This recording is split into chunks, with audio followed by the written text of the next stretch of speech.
Oh, someone open up the room already? Okay.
All right, we'll just start momentarily.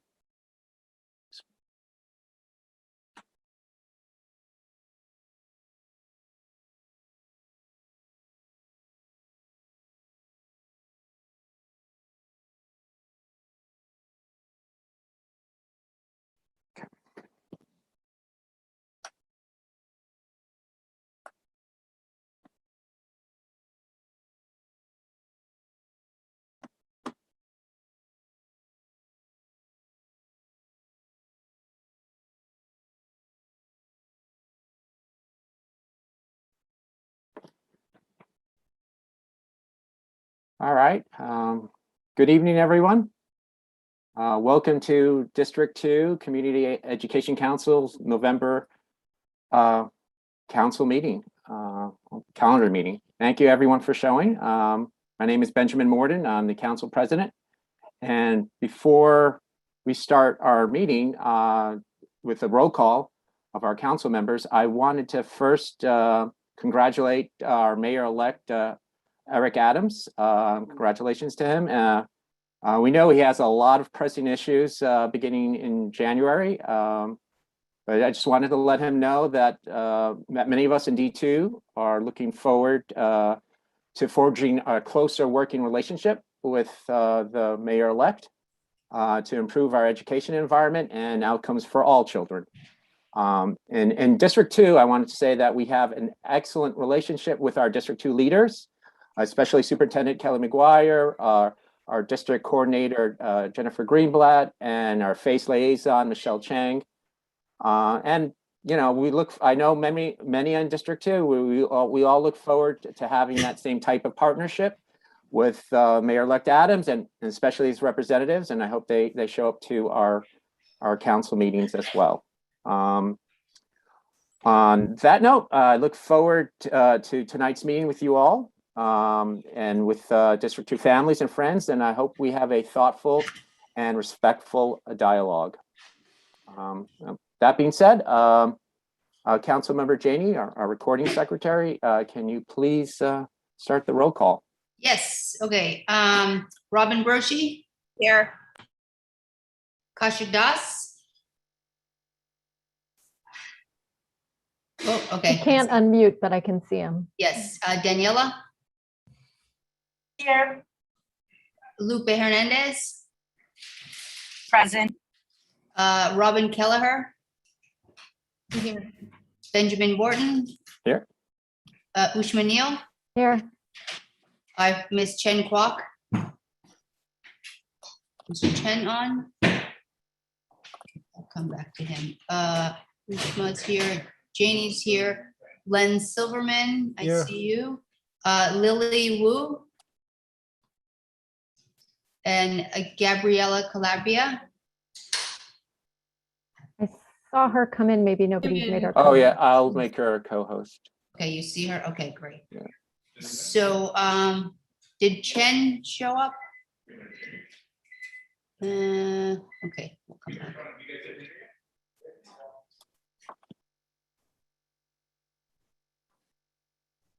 I don't see him yet. Sorry, was Lily here also or no? Lily's No. not here.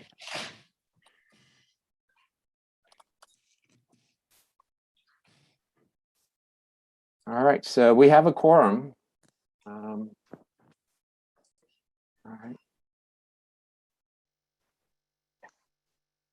May I make a motion or? Yeah. I'd like a motion to add resolution 182 to the agenda. Is there a second? I'll second. All right. Janie, can we have a vote on the motion? Yes. Okay.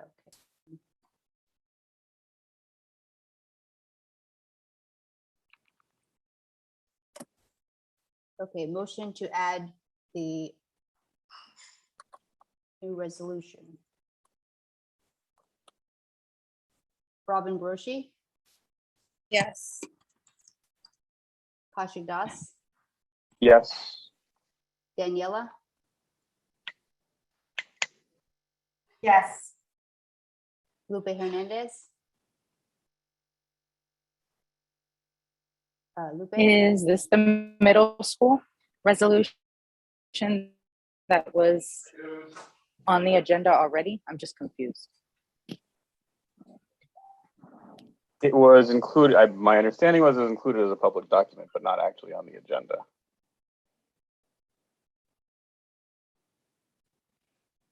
Okay. Abstain. Robin Kelleher, Yes. Chen Kwok, Benjamin Morton, Yes. Ushma Neal, Sure, yes. Lim Pong Sim, yes. Leonard Silverman, Yes. Lily, Gabriela. Yes. Okay, motion is approved.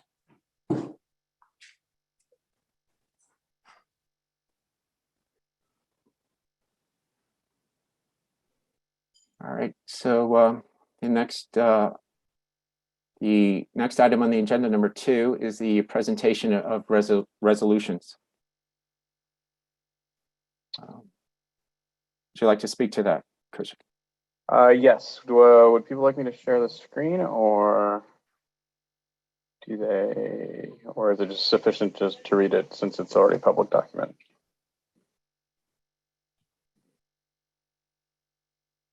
I'll just read it then. Why do we, if it's already been circulated, why do we have to read the entire text into the record?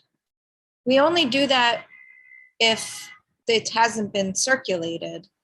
It's so tedious to sit and read these. If we had like 4 resolutions, would we just read all of them into the record? We've never done that before.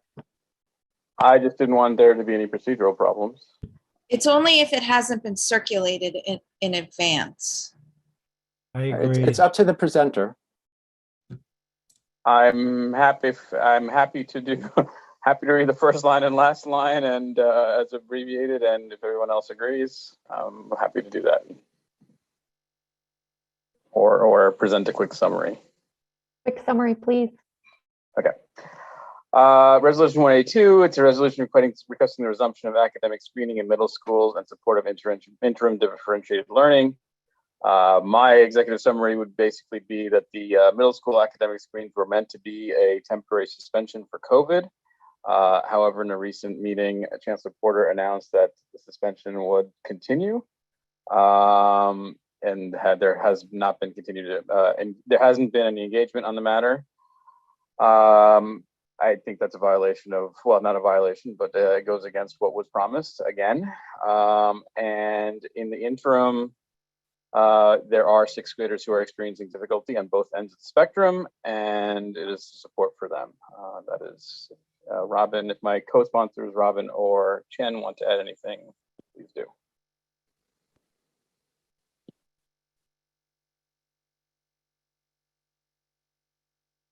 And Chen's asking to be made co-host. I think he had.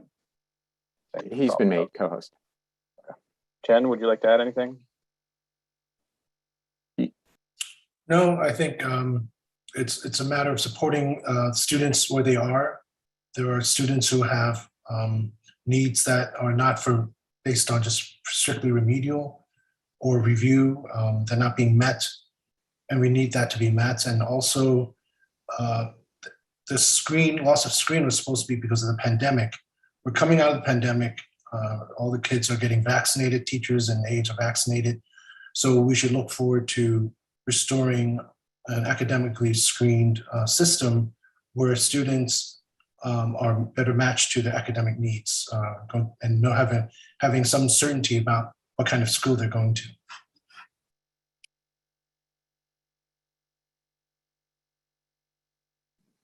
I'm done. Robin, anything to add? For the sake of time, no. I think it speaks for itself. It's very, very detailed, and we spend a lot of time on it. So if anyone would like to read the details, I encourage you to go and read them, and then we can talk about them. Back to you, President.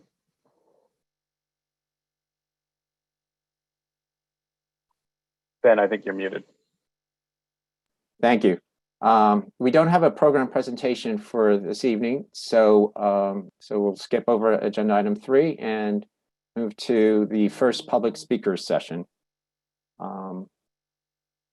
Janie, if you read out the names, I'll help with permissioning them. Yes, okay, let me put the first 5 names up.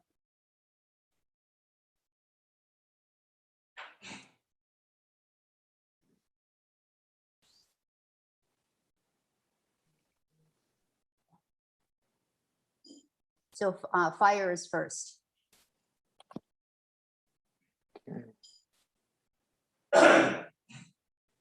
Good evening, everyone. Can everyone hear me okay? Hello? We can hear you Yes. well, Fire. Okay, thank you. I wasn't sure. Good evening, everyone. My name is Fire. I happen to be how can I put this the best way I can put it?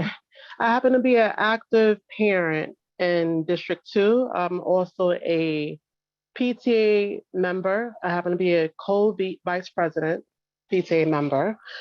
And most importantly, tonight, I just like to address a few items from the last meeting that took place on October 26th at 6:30 p.m.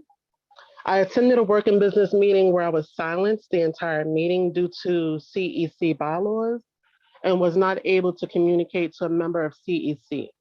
Now, the member, her name is Robin Broshi, for making a personal comment on PS 33, indicating if our school, referring to PS 33, if our school is so accelerated, why is it failing?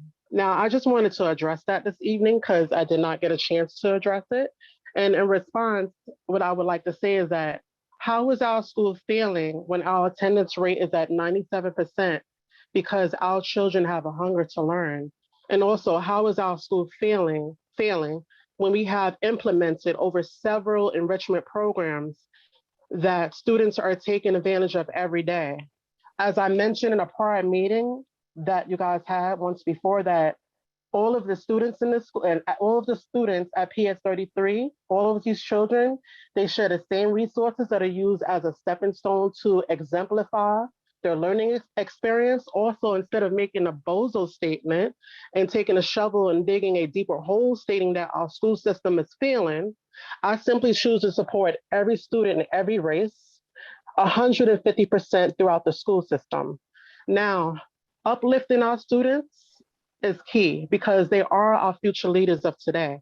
Now, just as a reminder, a CEC member is the fight for all students across the board, ensuring our children have the best education they can put their minds to, rather than someone indicating what a school is not capable of. So basically, I just wanted to share my thoughts on that because I took it very personal in terms of what our school is not capable of when we are doing a lot at this time to make sure that we are on top in every way possible to make sure that our children have the best education. So I just wanted to put that out there and address it because I took that as a personal attack. And as a very active parent throughout our school community, it was very important to address that this evening. So I just wanted to say to the CEC members of District 2 this evening, thank you for listening and allowing me to speak tonight because I wasn't able to express that last time. And you guys all have a good evening. Thank you, Fire. Thank you. No problem. So the next person is Casey Mack. Hi, my name is Casey, and I have a son who is in 6th grade this year. And I wanted to speak in favor of Resolution 182, and I wanted to thank the CEC for drafting this resolution and putting it up. Our family has been very distressed by this year's 6th grade curriculum. It seems to be a very simplified, rote, and slow-paced curriculum that's being taught to all students and assumes that all students fell behind last year and all students need to be moving at a very slow pace. And it gives no consideration to where students actually are and to what they're capable of. My son and his friends report being bored and unchallenged during most of the day, and what we can see of his work doesn't seem appropriate for him. In ELA, he's gone from writing 4 reading responses a week in elementary school to 0 or 1 a week in 6th grade. He wrote every day in elementary school and has had 1 writing assignment in ELA so far in 6th grade, for which he did a comic strip. He knows all the vocabulary words he's being given, even the so-called advanced ones. There's little to no reading or writing in science or social studies, just the teacher dictating simple facts. In math, I showed him the curriculum slide for the year, and he said he had done all of it in 5th grade. But his school refuses to allow teaching of any what they call accelerated materials. So even though he got a perfect score on his math state test last year, he's being made to repeat his 5th grade math class, except at a slower pace and with less enrichment. His school has done away with their 7th grade honors math class for these 6th graders against the wishes of the school's SLT and parent body. So he has no hope of a more appropriate math class next year either. I would like to ask the district superintendent to direct our middle schools to begin meeting the needs of kids like my son, who are performing at or above grade level and need more enrichment and a faster paced curriculum. We need writing assignments, creative problem solving, reading and research, social studies and science. We need math at kids' actual level, even if that's accelerated, and instruction in materials that are new for kids, even if the schools lose the convenience of teaching a one-size-fits-all curriculum. I want to leave you with my son's words. The other day, frustrated as usual after school, he said to me, "Mom, I feel like I'm ready to run a marathon and my school is teaching me how to crawl." Thank you very much.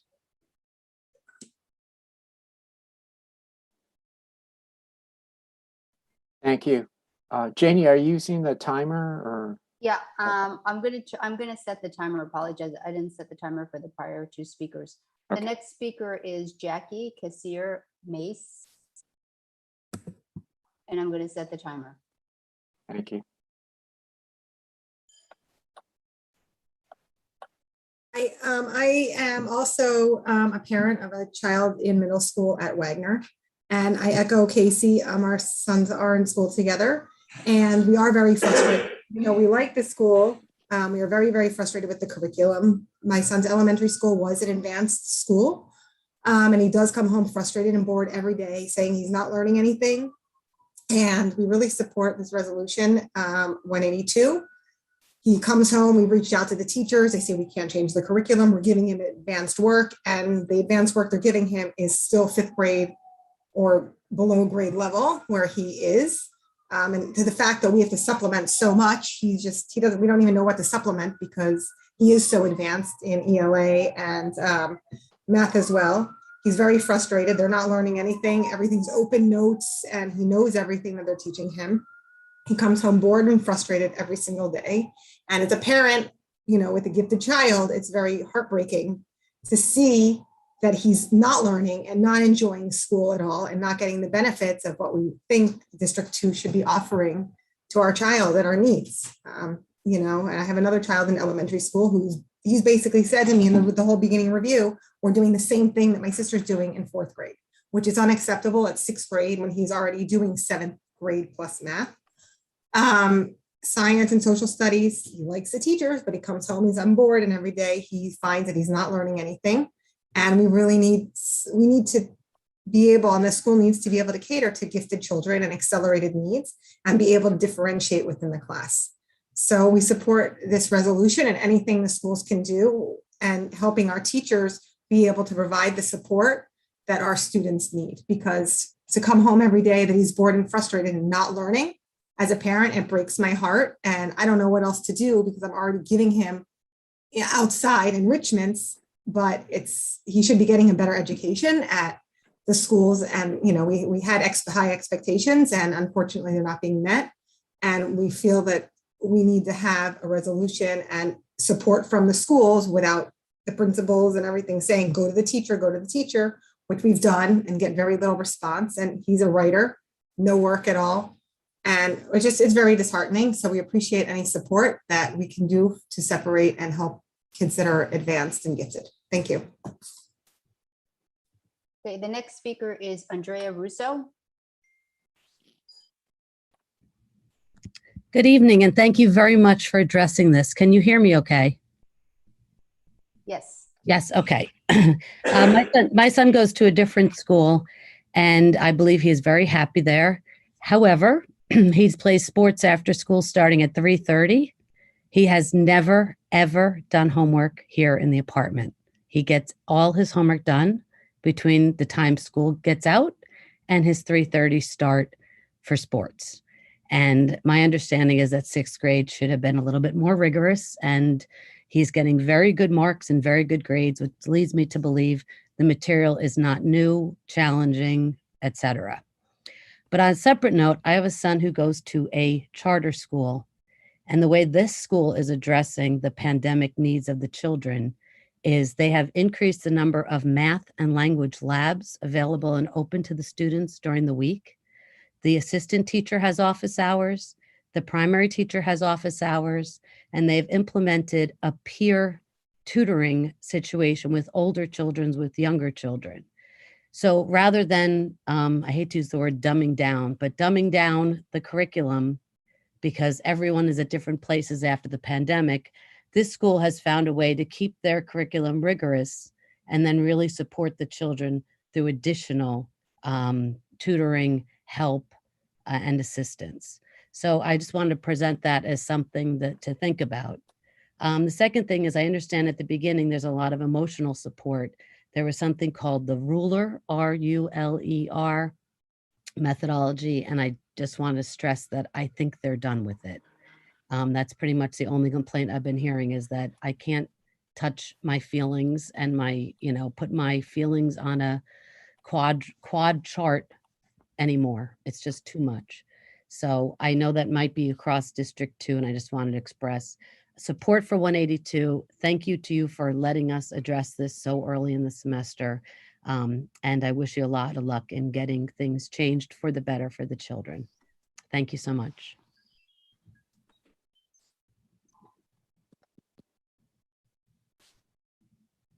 Okay, the next speaker is Jane Bradbury.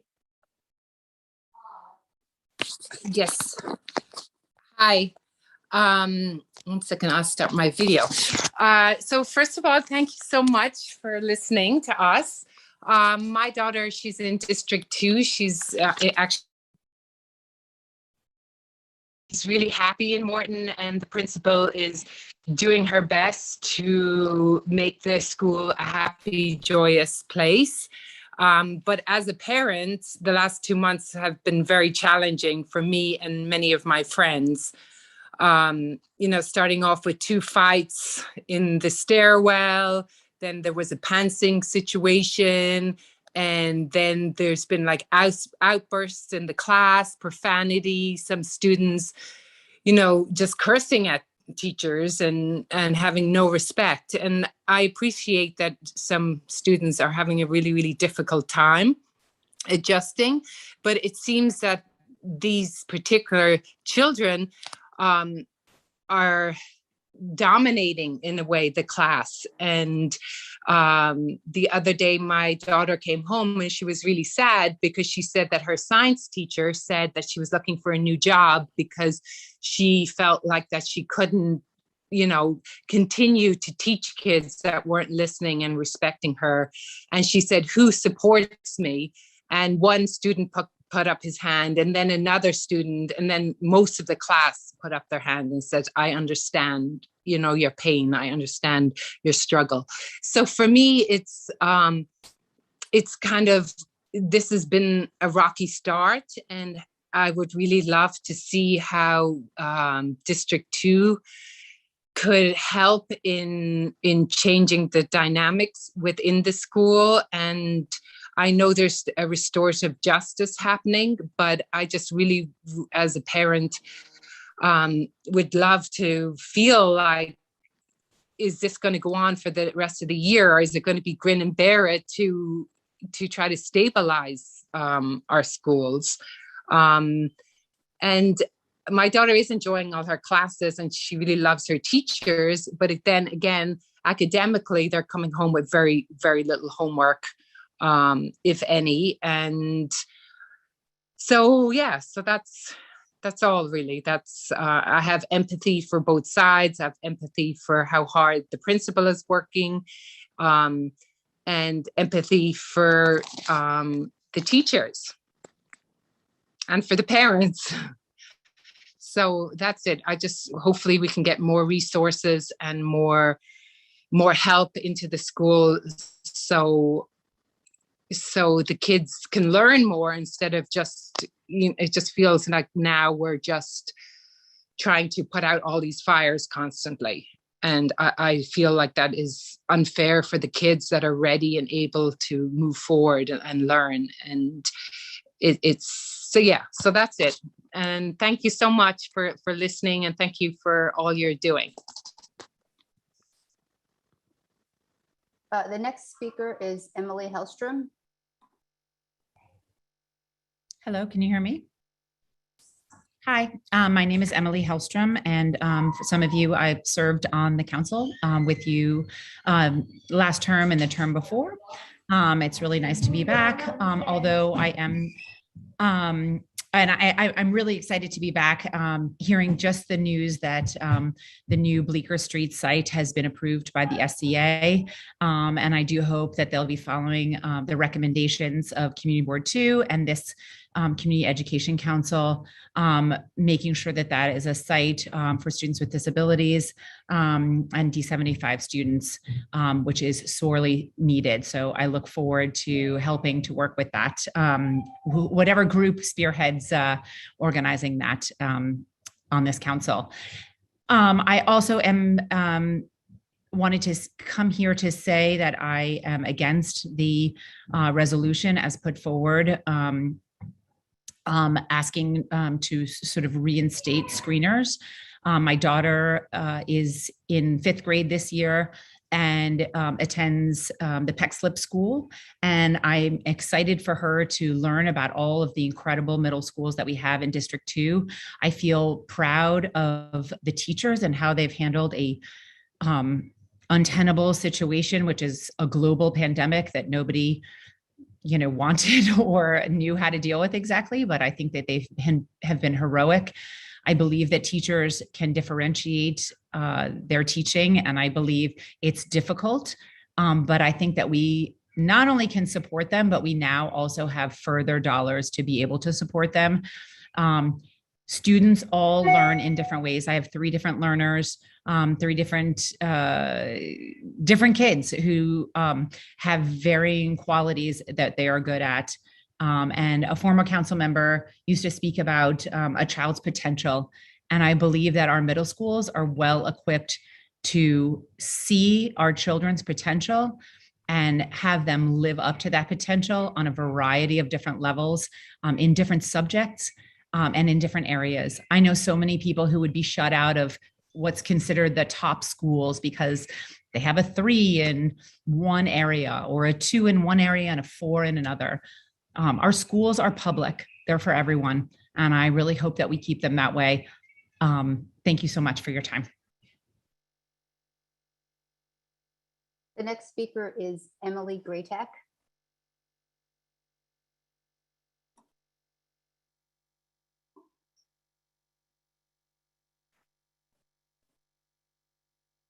Hi, can you hear me? Okay, great. Hi, thanks. I'm Emily Greytack, and my pronouns are she and her. And I'm also the parent of a sixth grade or in D2. Last year he was at PS40, and he went through the process of the no screens. And at first we were a little worried because we had sort of thought about what schools he would want to go to, and he had thought about what schools he wanted to go to, and thought there'd be some good matches based on who he was and what schools were available. But then, of course, it became that it was sort of no longer based on any kind of screening. And he got his 4th choice from his schools. And the school he's in now, he's actually extremely happy. He has, one of the reasons why he's so happy is because there's students there that he would say are his people. Meaning there's a much broader range of diversity of types of kids there in many different ways, and he's much happier there than he was in his previous school. I will say that my son is one of the students that folks would call a high achiever with high test scores and high performance. He's been that way all throughout elementary school and now in 6th grade. And yet he is able to thrive in a school that has people from all different academic levels. And I would say that I'm against this resolution because what we know about screeners that are take into account just academic scores and test scores, and even if you talk about attendance, is that the impact of them, and this is shown by research here in New York City and other places, is that the schools become less Black, less Latinx, and less full of students with lower economic status. That may not be the intention of these screens, but that is the outcome. And I see that as a huge problem and a drawback for students. I would also say the content of the resolution that says that advanced students or accelerated students should be given the benefit of problem solving, critical thinking skills, and analysis. Yes, so should all students. Students who test or have grades that aren't as high doesn't mean they don't benefit and can't grasp problem solving and critical thinking. In fact, by not doing that and by teaching students by rote who don't meet this, in some ways, arbitrary standard, then what we are doing is actually contributing to keeping them at a lower academic standard. Problem solving and critical thinking are needed for all our students. And I believe, as many folks have shown here today, many of our teachers can do that and can do that for all students, and they should get greater support. And if people are really concerned about being able to provide individualized attention to students and students learning, as they should, then we should all be working for smaller class size. And I think many of us would agree upon that. As somebody not only as a parent, but as somebody with a PhD in education who studied these issues for over 2 decades, we know that homework, that test scores, and then in some cases, even GPAs and grades do not predict academic success necessarily, do not predict intelligence, do not predict life success. And in fact, are sort of archaic notions of what learning and schooling means. So I vote, or I can't vote, but if I could vote, I would vote against this resolution and aim to keep our schools open and available to everyone. Thank you. Okay, the next speaker is Jennifer Hadlock. Good evening. My name is Jennifer Hadlock. I live just north of CEC2 and CEC4. I'm a white woman who has co-parented 2 biracial teens, one who's on the autism spectrum, and 7 nieces and nephews of mixed racial backgrounds. And I am here to ask that we center the students who are most needing support in this time. There are hundreds of students in CEC2 that live in transitional housing. There are students who have lost parents and family members during COVID. And there are many folks who are behind and are struggling. The students and faculty are having a hard time. That is who the school needs to help. And that is what we should be focusing on in the CEC meetings. Rather than the CEC focusing on the change in the admissions policy that actually has helped to have less segregated schools, and there are so many other issues that need to be addressed. Being in a diverse school in all the ways is a huge reason that we live in New York City in the first place. And I am sad that the CEC is doing this resolution and I am against it. Thank you.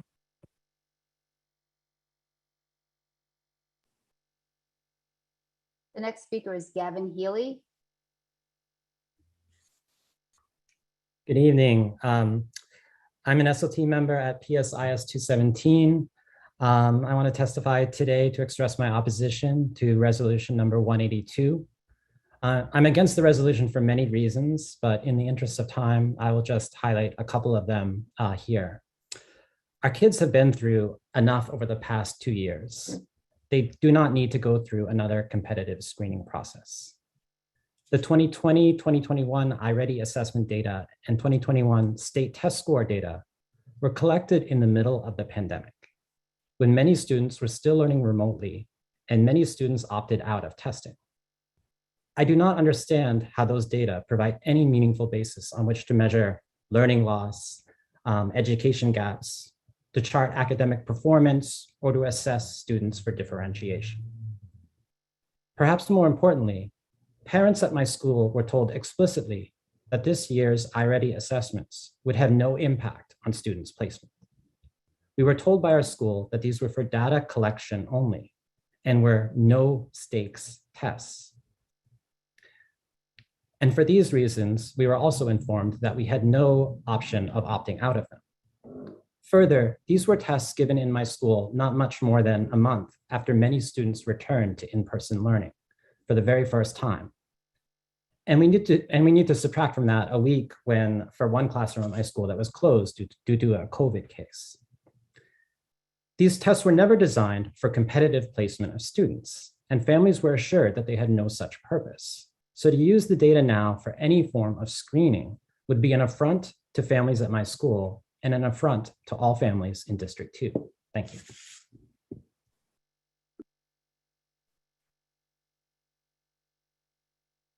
The next speaker is Chad Vignola.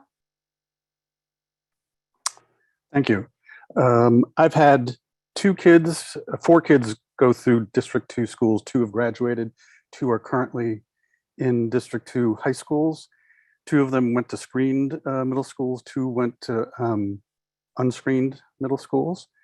And I want to strongly oppose the resolution for a couple of reasons. One, it's structurally, it's fundamentally flawed in that it conflates screened admissions with the content that kids are exposed to.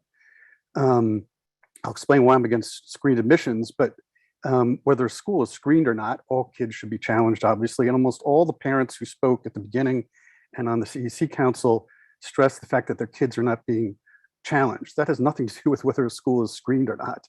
The question of whether middle schools or any school should be screened, even before the pandemic, there was strong reasons to get rid of screen schools, both from a research perspective and from a student learning perspective. And so, but first of all, just the way you've written this, it conflates the two. Screen admissions and content are two different things. You could fix the content, and many of the people on this call still would be, my guess, would be against getting rid of screen admissions. So first of all, I think it's fundamentally flawed as written. Second, the reason I'm against screen admissions is because it's based on a couple of ideas, but basically the research has demonstrated over and over again that heterogeneous learners, learning classrooms, both the high performers and the low performers can both learn at high rates. Yes, there are times when you need to segregate and have accelerated opportunities for some kids and intervention for struggling kids, but fundamentally all kids can learn. So I want to jump on Emily Greytack's comments around the neuroscience of learning. The brain is plastic. There's the concept that only some kids are special and they're going to learn better than other kids. There's no research foundation for that. All kids actually can learn. The question is the content that they're being exposed to and the teacher skill in supporting that content at the level we want for our kids. That's a different question. And so if you wanted to make this about the rigor, great. But I currently, and have for previously, I oversaw 75 public schools in New York City, mostly high schools. I've for the last 10 years been running a national nonprofit. We just finished a U.S. Department of Education study, 110 schools in New York City and Los Angeles. Kids doubled their student learning in 1 year by being exposed to problem solving, rigorous text, not dumbing down text, not giving different text to the struggling learners. All kids can learn if you scaffold their learning appropriately. So this is basically premised on the idea that some kids can't learn as fast as my kids. That's actually not true. And it's elitist and has racial and economic impact that only makes New York City a less welcoming place for all people. So thank you, I oppose it.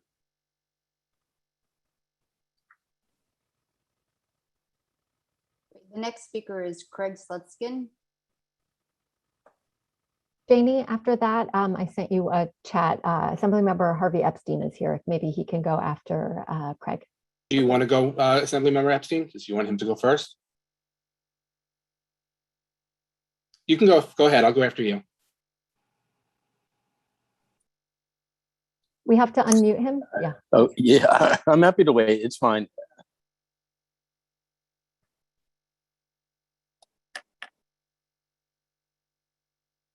I think you have the floor, Assemblymember. Oh, all right. Well, thank you. And I appreciate everyone allowing me the opportunity to speak. And I want to thank everyone for their service here on the CEC. I know these are contentious issues and our schools are critical. I too have had 2 kids go through the public school system. And I think it's really important that we focus on everyone's gifts and everyone's talents. And so there's an opportunity here to be thinking about all kids who attend all our schools. And just to be clear, I think screening just divides and segregates our kids instead of unifies and bring them all together. But I think the larger opportunity is not to focus on resolutions that divide people, but think about the future of New York City should be. People know that mayoral control expires in early next year. We need to figure out whether we want to renew mayoral control of our schools, we want to change it, and we want to create a new system. And that's, I think, the larger picture that I think we're missing out on. I would love for people on the CEC to work in my office to talk about what you think of future education looks like. What should our CECs be, if not what they are now? What should our PEP board look like if we have one? What's the local control? What citywide control should exist? And what system should we move forward on? There's lots of national studies out there, things that are going on in Chicago, Boston, beyond what's happening in New York, that'll help inform the future of our education system. And I would hope that we move away from like having a fight around screen and unscreen and more for a process about what's our future of our city going to be, where, you know, a new mayor will be starting in a few weeks. And it requires all of us to be thinking long-term about the future of our city. And I'm dismayed that this is the conversation, because I think it's dividing parents instead of unifying parents. And I would hope that we move away from resolutions to do this and move resolutions that say, let's collectively think about the future of our schools. As parents, as people who care about public education, that care about the future of our system, I look forward to working together to advance those goals. This process, I don't think, gets us there. And I hope in the future to continue conversations with people who are on the CECD.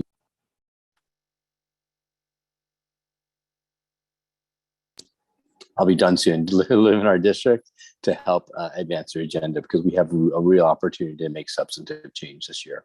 So thank you all, and I appreciate being able to join you all.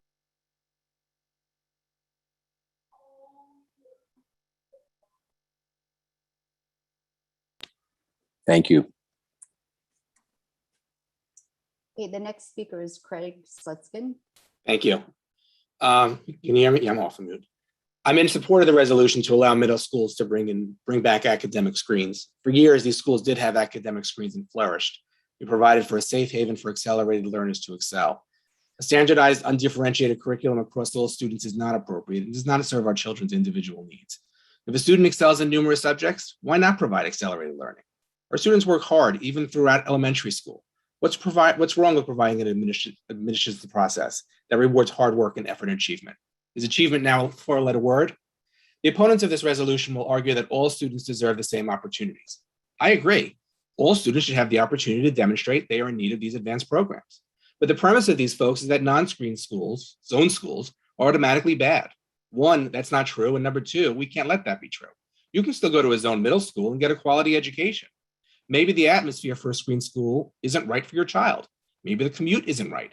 Maybe your child needs help in some areas, and that's all okay. Maybe your child just doesn't want to go to a screen school. There shouldn't be a stigma with attending a zone school, and the opponents of this resolution are unfortunately creating one. Let's invest in zone schools to allow them to have rigorous learning there as well. That shouldn't take away from those that need a consistent and a full spectrum of accelerated learning. The opponents of this resolution will also argue that screening generally favors the rich and privileged, that getting into a school that has an academic screen is solely a function of privilege. Well, I went into open data today. At Lab Middle School, 34% of the students are classified as children of poverty, 208 students. At Clinton, 121 students. Even at the high school level, Beacon, where I believe one of the council members' children go, 32% of the student body of 486 students are classified as children of poverty. My alma mater, Townsend Harris in Queens, which is one of the top schools in the state, and it's most certainly a screen school, 51%, so a majority of the students, 648 students, are classified as poverty level. Ask these students if they tie their admittance to these programs to a privileged upbringing. I'd love to see their expression. As many of you know, my son is in kindergarten, so this won't directly affect him for a few years, but as a parent who sometimes wonder whether the city schools are a right fit for my child, I have a vested interest in having an opinion. And I think that many other parents agree. I urge you to vote for Res 182. Thank you. Next speaker is Shino Tanakawa. Good evening. Wow, there's just so much to say, but I know I only have 2 minutes. I'll make it quick. I just find it disheartening that we're still in the middle of the pandemic and we have faced the inequities in the system in the last almost 2 years, year and a half, disparate impact of the pandemic on our Black and Brown children, children of immigrants, children of low-income families. All those disparate impacts have really been presented to us. Yet we are pushing to go back to what we used to have, the way we used to do things. And I don't know how you can justify that. We had an inequitable system before the pandemic. Pandemic showed everybody it really was inequitable, yet you're advocating to push us back into that inequitable system again. The new report just came out this past week. More than 100,000 students are still housing insecure. Why aren't we taking care of their needs? You're essentially saying those students are not going to be able to access the same opportunities as your children, and you're okay with that. That's unconscionable. And one of the comments made by, I can't remember who it was, talking about the resolution at the beginning of the meeting, that screening will create certainty. It does not. We all know that. Screening actually does not create any more certainty than lottery-based admissions. So if you look at the data from 5-6 years ago when we had the screens going on strong, you know that students who scored in double fours had no guarantee of any seats anywhere. So let's not conflate the issues here. And like Chad also said, conflating the admissions with curriculum is wrong. So I will stop here. I have a lot more to say. Oh, one more thing. I think it's really bad manners to start making false accusations against former council members in a public meeting without that member present. So I would really be careful how you speak in a public member as elected members of this council. Thank you.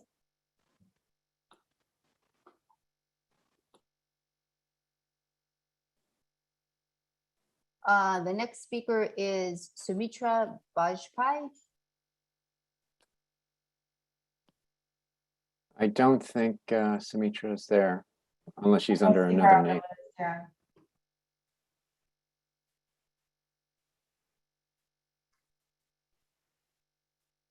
Sorry, did we find her or no? No. If you are, please raise your hand, but I don't see her on the list.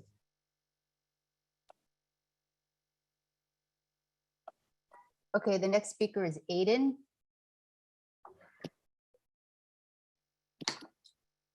Evening, everyone. I'm here to speak in support of Resolution 182.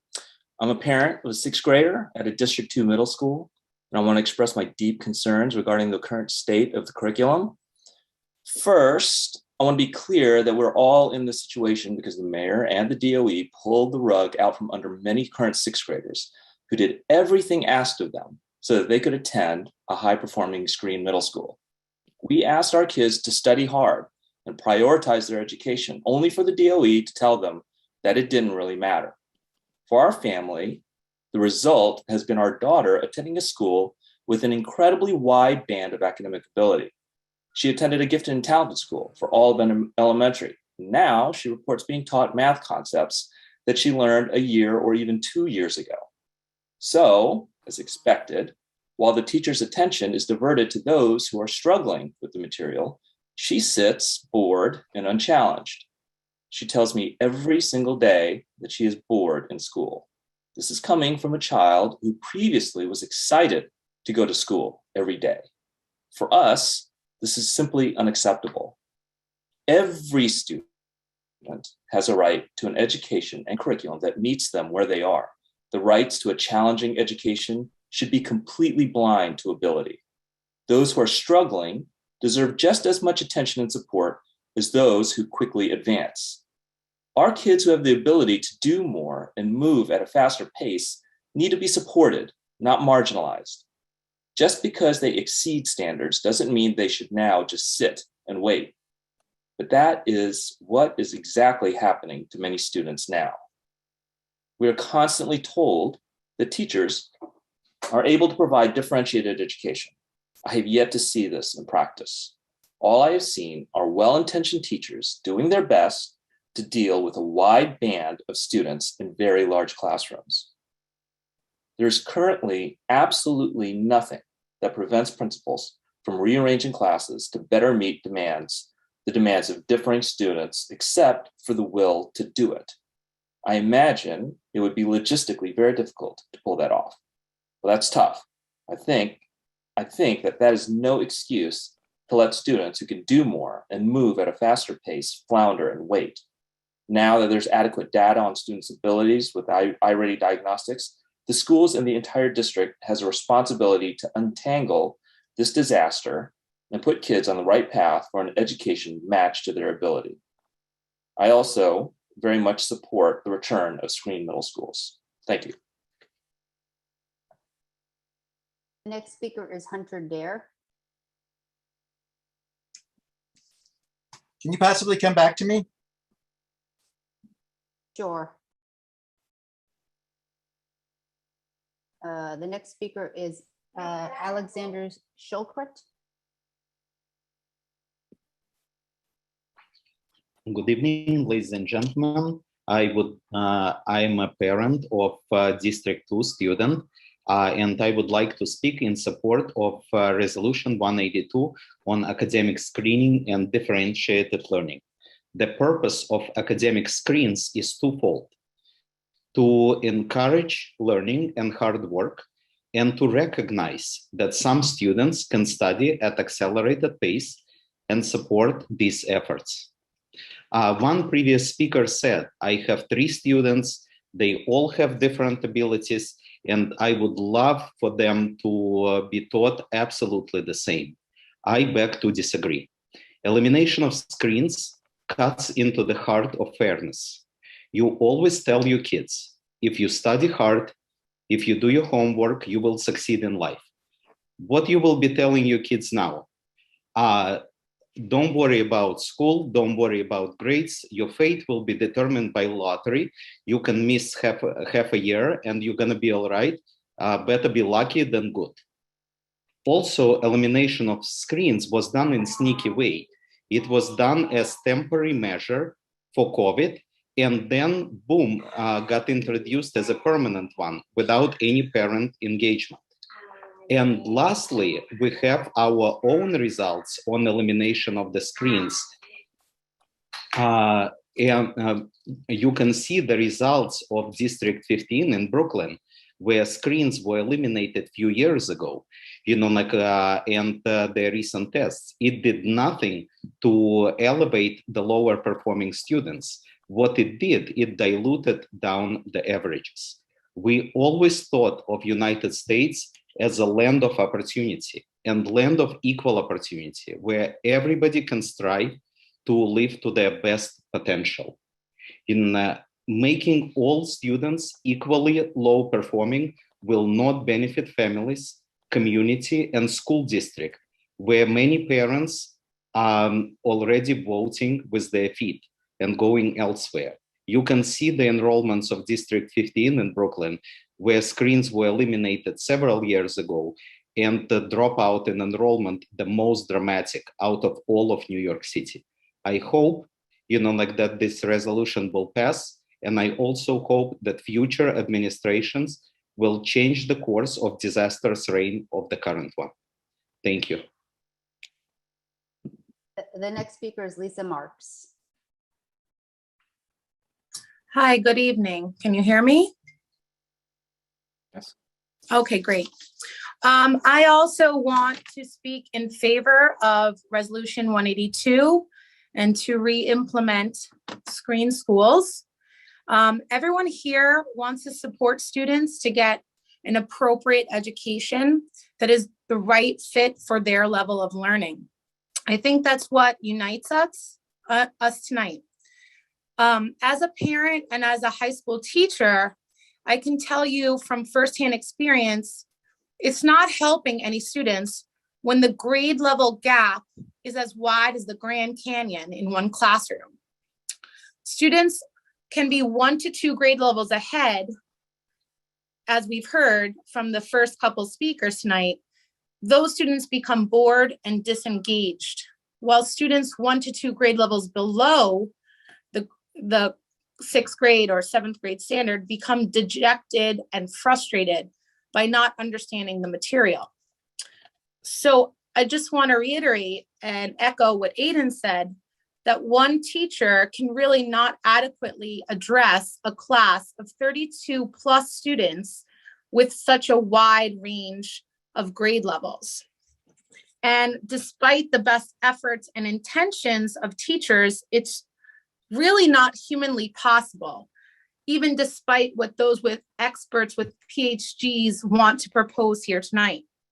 Because on the ground, in the classroom, you're dealing with human adolescents and you're not dealing in theories. I also want to echo what Craig Slutskin said, that screening is not necessarily a bad word, and that we shouldn't treat screens as some kind of negative. There's nothing stopping any of the unscreened zone schools from having just as much intellectual rigor as a screen school. I want to hold my students in the classroom to high standards, no matter what grade level I teach or what school I teach at.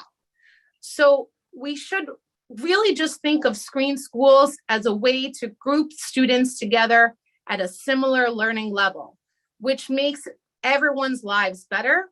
It's easier for those students to connect with the material that's right for them. It's easier for teachers.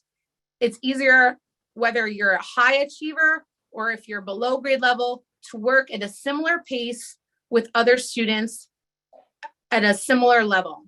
And screening should not be thought of as a bad word. Zone schools should not be thought of as bad schools. We can hold all schools to high standards and meet all learners where they need to be. And that's why I support Resolution 182. Thank you so much. The next speaker is Vanessa Wyeth. Thank you so much for giving me the opportunity to speak. I'm a D2 parent. I have a 7th and 9th grader, and I am strongly opposed to this resolution. I agree with much of what has been said already.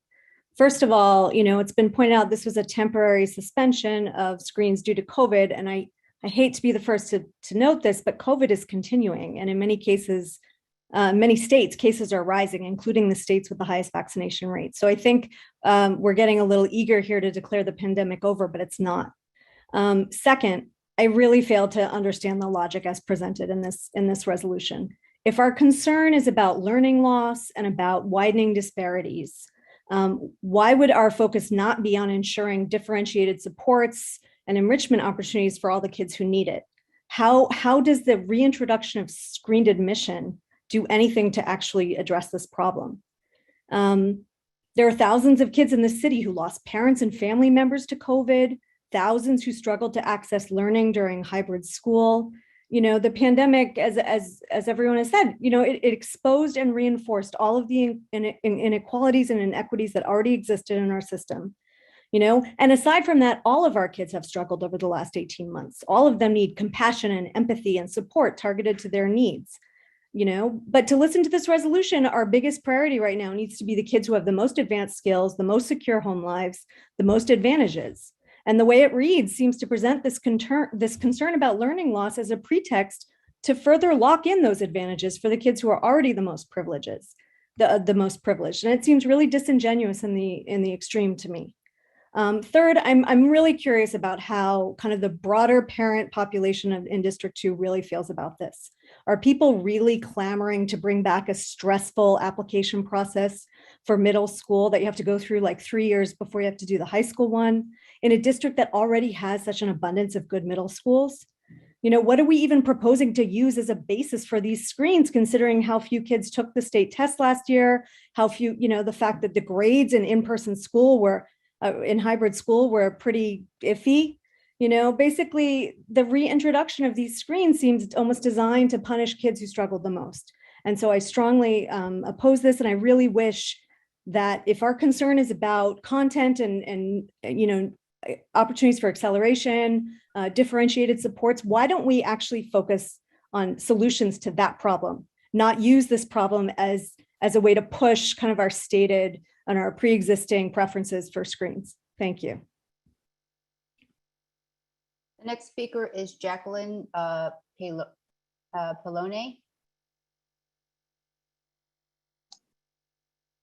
Hi, everybody. Hope you can hear me. Good evening. My name is Jacqueline Polone, and I am a PTA co-president of PS11. This statement is from me personally. I'm not speaking on behalf of the PS11 community. I'm speaking 100% against the resolution of 182 put forth by members of the CEC. Being a parent of a current 6th grade student at MS 104 and a 5th grade student at PS11, I've had the benefit of navigating through the middle school process during the pandemic to only turn around and do it again this year. I actually do consider it a benefit, as I couldn't have been more pleased with the way it turned out going through the process last year. With the exception of the few of the obvious frustrations, primarily going virtual open houses, I thought the process was just as it should be. Heading into another year of middle school admissions, I can't imagine it another way. The reduced pressure on families, kids and parents alike, is a welcome change to the process. To me, this is a benefit, is an obvious welcome to all levels of people. In talking with many families of sixth graders, I also find that people are very happy with their placements, no matter the school or the level of student. I have had both I have general education kids, and I have been a part of G&T programs and have chosen to remove myself or my children from those programs for these reasons. This leads me to the entire reason why I live in New York City and send my kids to New York City public schools. I'm just going to skip ahead because I know I'm running out of time. Sorry. In a year where there are no test scores, no grades from last year, and the attendance is taken is skewed towards the privileged students, it's not the time to implement screens. I always come back to the grueling CEC meetings that I have attended where young student ambassadors have spoken. They are not happy when the playing field is not even. They do not thrive in environments that you are suggesting. So there is no stronger point than that. Please consider the opinions of all people, not just the people that are privileged enough to take 4 hours out of their day to attend a CEC meeting. Thank you. The next speaker is Stefan Lautner.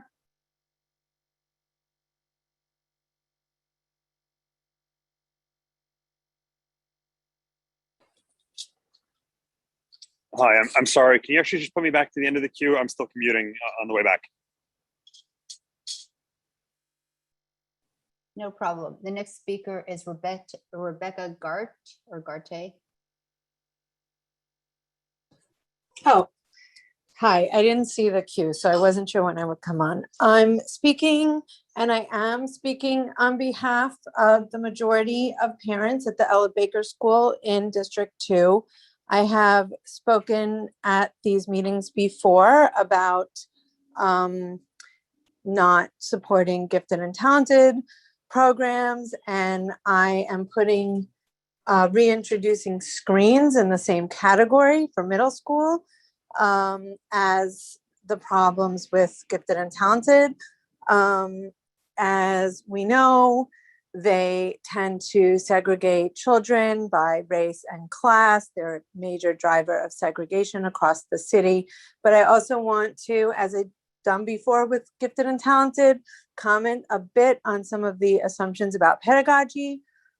This idea that unless you sort children according to their performance on any one-time measure, test, anything else, you will not be able to differentiate, you will not be able to meet children's diverse needs is completely false. That is not accurate. I don't know why certain parents continue to reiterate that idea. Among children who are, who have a certain score on a test, there's usually as many differences between those children in their academic abilities and personalities and learning styles as there are, within the larger group. So this idea that just because one group of children, all score similarly on one test, that's going to then mean that teachers don't have to differentiate is totally, it's just completely inaccurate.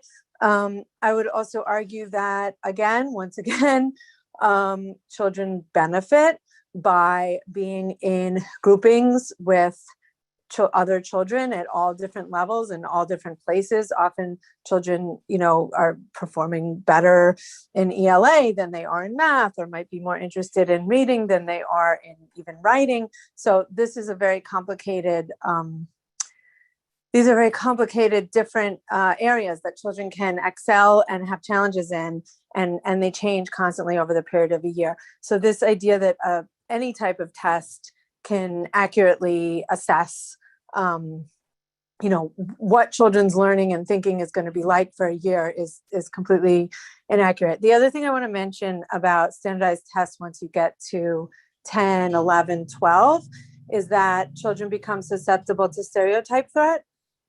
This has been shown in a lot of very rigorous research coming out of NYU, and it further makes any test that is high stakes in nature, no matter how supposedly culture fair it is, once the child knows that it is a high stakes test or a test of their intelligence or a test of their ability, they become susceptible to stereotype threat. And until we have a fully equitable society where that's no longer a thing, testing is always going to have racial bias embedded in it.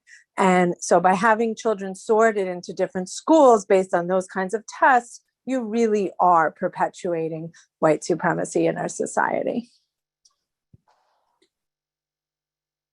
Okay, the next speaker is Kamala Carmen, and we need to look for a phone number. Is there anyone dialed in?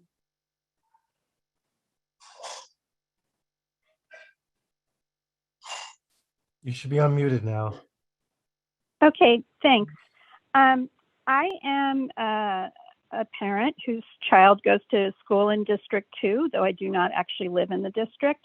I do live in a district that just had aspersions cast at it because of its integration plan and non-screens, but I'll skip past that. I'm the vice president of the Parent Association at the Institute for Collaborative Education.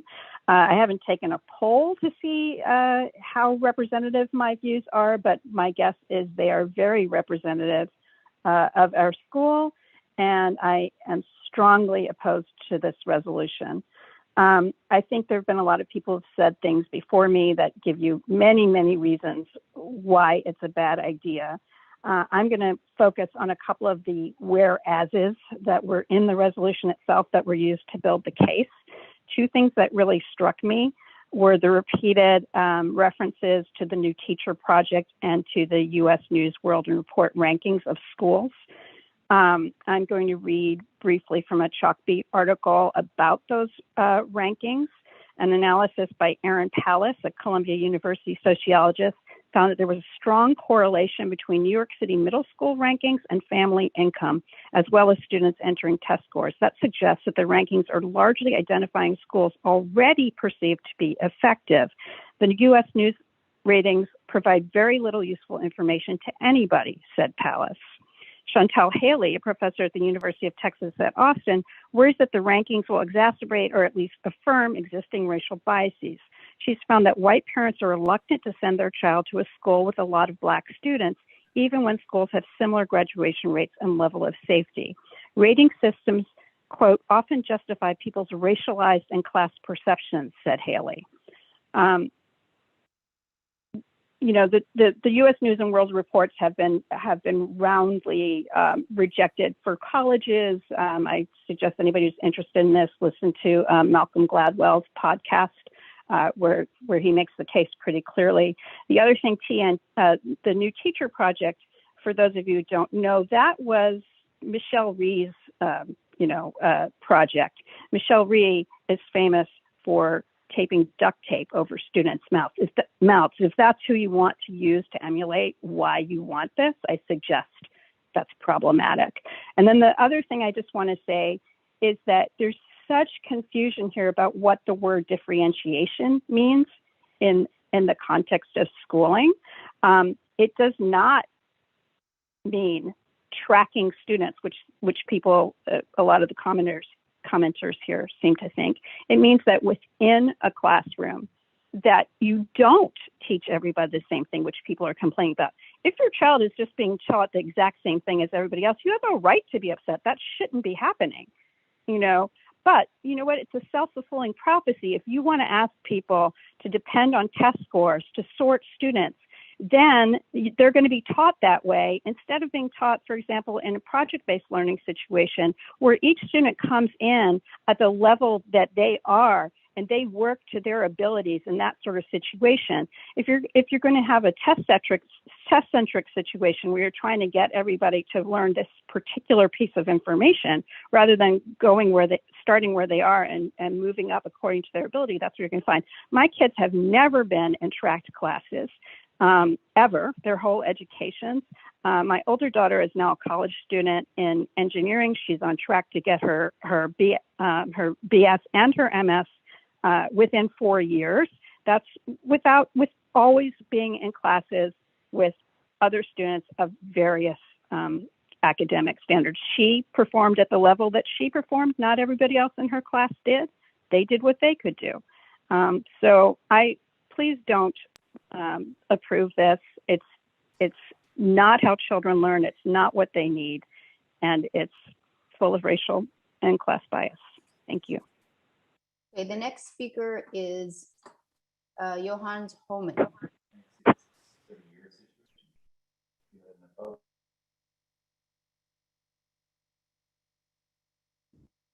Hi, my name is Johannes Holman. I'm the parent of two District 2 students. I want to thank all the CEC members for their hard work. I'm here tonight to speak strongly in support of Resolution 182. The DOE's goal should be to both greatly improve equity outcomes and also provide the best education for every student. This includes providing accelerated education to each and every student that has that ability. These two goals are not and should not be fundamentally at odds with each other. The DOE needs to meet each child where they are academically. They need to bring ones who are below grade level up to grade level. And they need to challenge the students who are above grade level with accelerated work. The DOE isn't doing both. Our children's potential is not being realized. And to not do everything we can to provide each child with the best education possible, it's a terrible disservice to our kids. And again, this includes challenging students who are ready. I want to reiterate the point made by several speakers before that by middle school, some kids can be 3-4 grade levels below grade and some can be the same level above. And studies have shown that children who aren't challenged, they can lose their motivation, they can become behavior problems, and they're not going to realize their potential. So I think this, again, is doing the kids a terrible disservice. Further, ability grouping makes it teaching easier, as has been said earlier, because a teacher can focus on 3 or 4 grades, not 7 or 8 grades. And I think, again, to reiterate the point that several people have made, while people talk, well, potentially the classes can address each student individually. You've heard a number of parents attest that their children aren't being challenged and they're coming home bored, and that just breaks my heart. I will also point out that accelerated classes by the DOE's equitable funding mechanism, they don't take any more resources. They actually take less resources, and it frees up resources for the children who are below grade. So again, I want to voice my strong support for this resolution. I will point out that in the mayoral election, the incoming mayor repeatedly stated his support for expanding accelerated education at all levels. It seems to me New York City voted in support of expanding accelerated education. The DOE should be moving in this direction, and I strongly urge the CECD2 to do everything possible to push the DOE in this direction. Thank you for the time, and again, please support Resolution 182. The next speaker is Nadia Levy.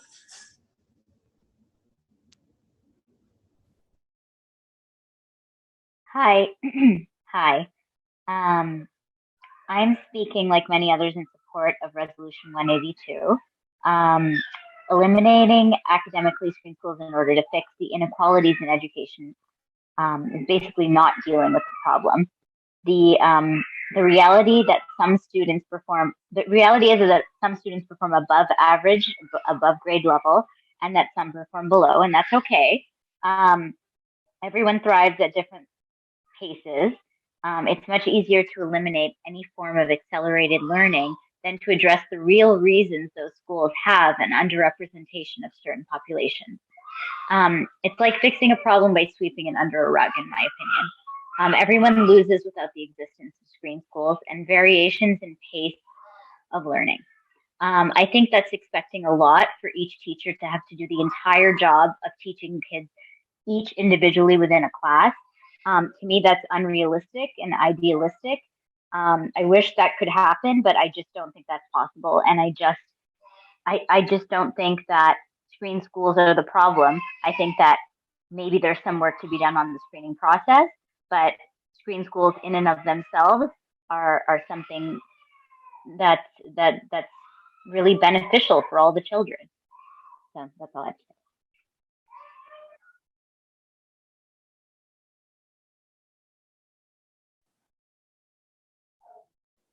Okay, the next speaker is Jean H.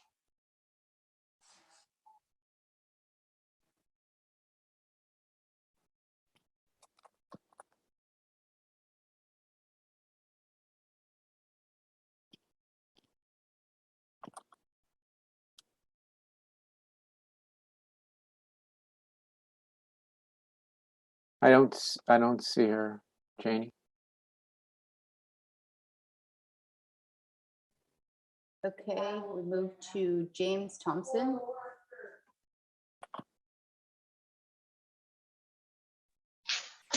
Hello, I am a parent of a child in District 2. The New York City Department of Education claims it is committed to providing every single child in every classroom in every New York City public school with rigorous, inspiring, nurturing learning experience. That is true regardless of the family income, race, nationality, disability, language spoken at home, sexual orientation, or gender identification. That is why I support Resolution 102. And that is why I'm so grateful to have members of the CEC fighting to have the DOE live up to its claimed mission. You can go on their website, you can read it, you can see that this resolution supports that mission. I'm also so grateful that there are members who are addressing the concerns of families in a community that has been ignored and marginalized. Okay, these are members, these members that are fighting for these people that don't get to have listened to, don't get any input. Those are the true equity warriors. So I thank them. Thank you for your time. Good for you.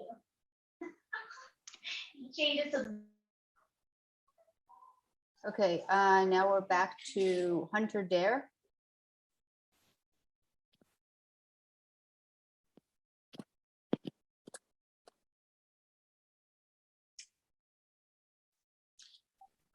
Hello. I have a 6th grade daughter in a D2 middle school and sit on the SLT at the school. I completely understand that there are kids who have returned to school this year and are behind grade level. Some are more than 2 years behind grade level. It is essential that schools work with these kids to help get them back on track, because if they don't get there by 8th grade or high school and are still far behind, they run great risk of dropping out or graduating with limited skills and facing greater challenges to even lead a middle-class life.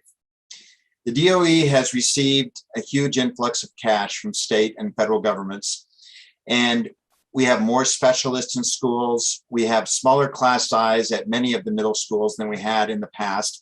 And I sincerely hope that kids are getting the support that they need. And I think that we should do all we can to make sure they do.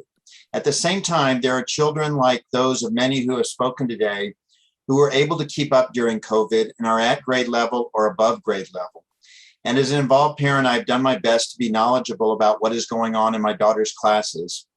Like some of the other parents have said, all of whom appear to attend different schools than my daughter's, ELA has not presented much of a challenge. She went from 40 minutes of required reading each evening with the teacher pushing her toward more challenging books to 30 minutes of whatever book she wants to read, She went from having to write 4 evenings per week to not having to write at all, and is during the evenings, and has only had one major writing assignment this school year. She is particularly advanced in math, and her elementary school is very good about differentiating, and I applaud her middle school for offering her a differentiated opportunity. But that took 3 months of effort on my part, starting from shortly after we learned of her middle school placement till well into the school year before we were able to get an accommodation.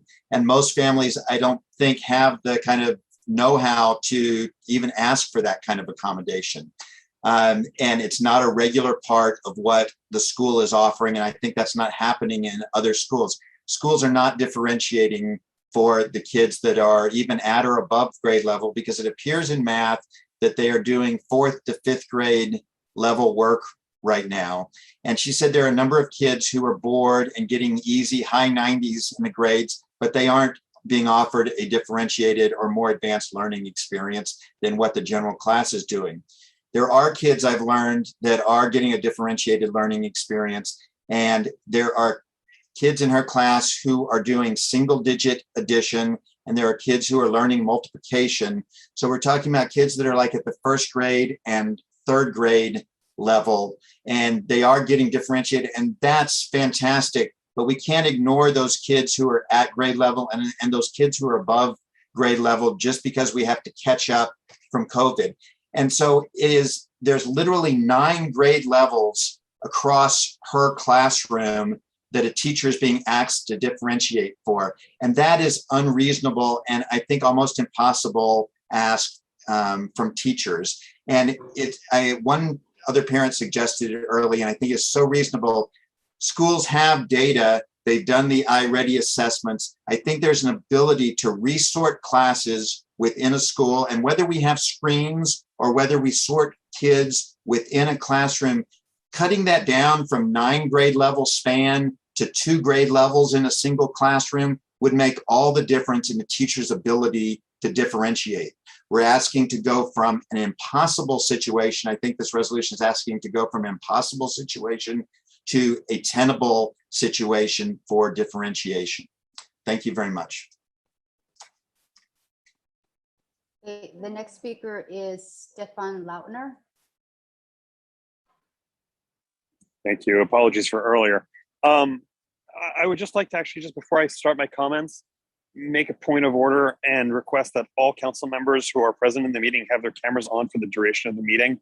It smacks of disinterest in actually being present in the meeting of those who don't have the cameras on. And if they are disinterested in being at the meeting, then I think they should even consider stepping off the council, because it's so disrespectful to anyone who actually attends these meetings for council members to have their cameras off. Onto comments on this. I want to speak out in favor of the screens. I mean, it's an issue of resource scarcity, both of tax dollars and teaching resources. And it's also it's also an issue of the tall poppy syndrome. And effectively just, it's a race to the bottom. You can't have vast differences in academic performance and ask time and resource constrained teachers to teach to both ends of the spectrum and expect the class to remain engaged. I just don't see a way that you can do that without having screens in place. I think we've also just perhaps missed another resolution on this, and the draft resolution that is effectively protecting free speech with regards to public comments that are made in meetings such as these. And I think it's critically important to defend that resolution as well. Those who are afraid of free speech, the comments aren't the problem. It's you. And if I were so inclined to make racist statements or play mariachi music during my protected allocated time during a meeting like this, that's my right to do that. And anything less than that, than protecting this right, is an intent to silence those who disagree with you. And I think that's shameful for those who wouldn't support the resolution. Thank you.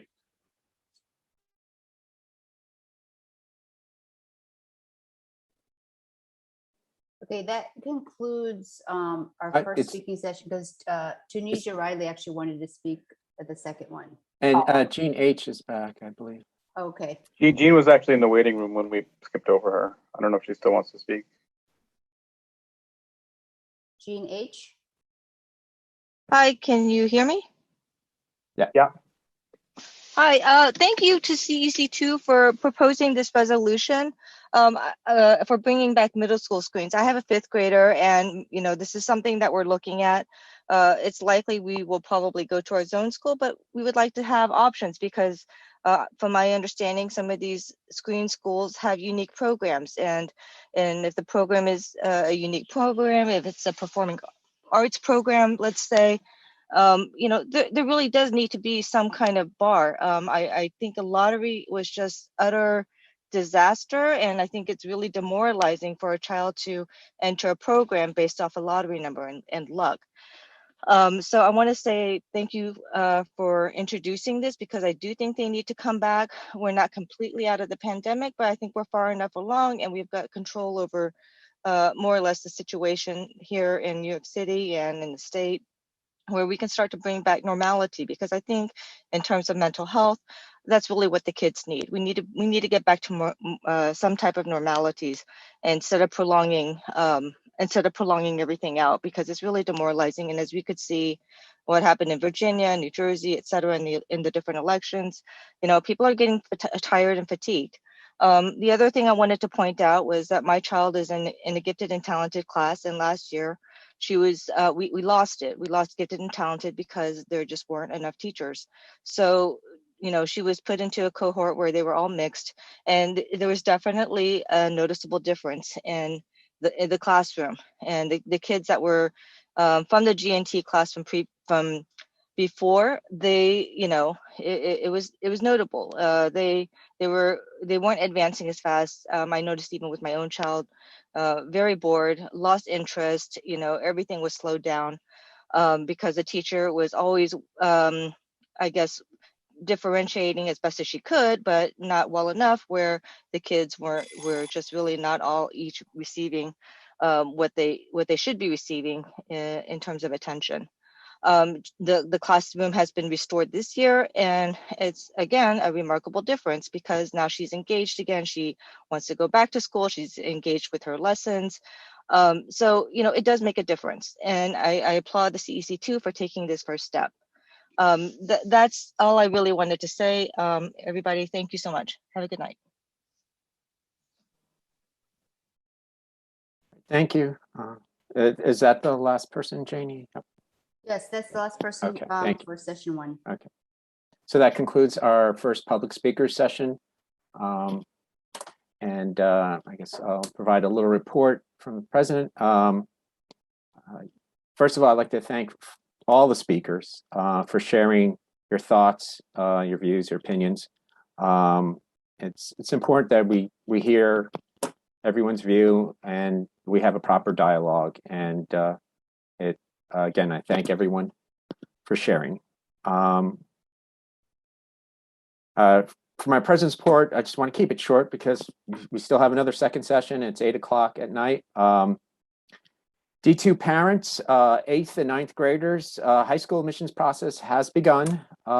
If you're planning to have your child take a specialized high school exam test for the 8th or the 9th grade for 8 of the 9 specialized high schools, please complete your My Schools online application and submit it before November 15th, which is next week. Also, please see your school counselor for the audition process for the specialized performing arts school, LaGuardia. The application process for the 400 other high schools, they're not yet online, but you can do the research and you can start organizing which schools you're considering for high school.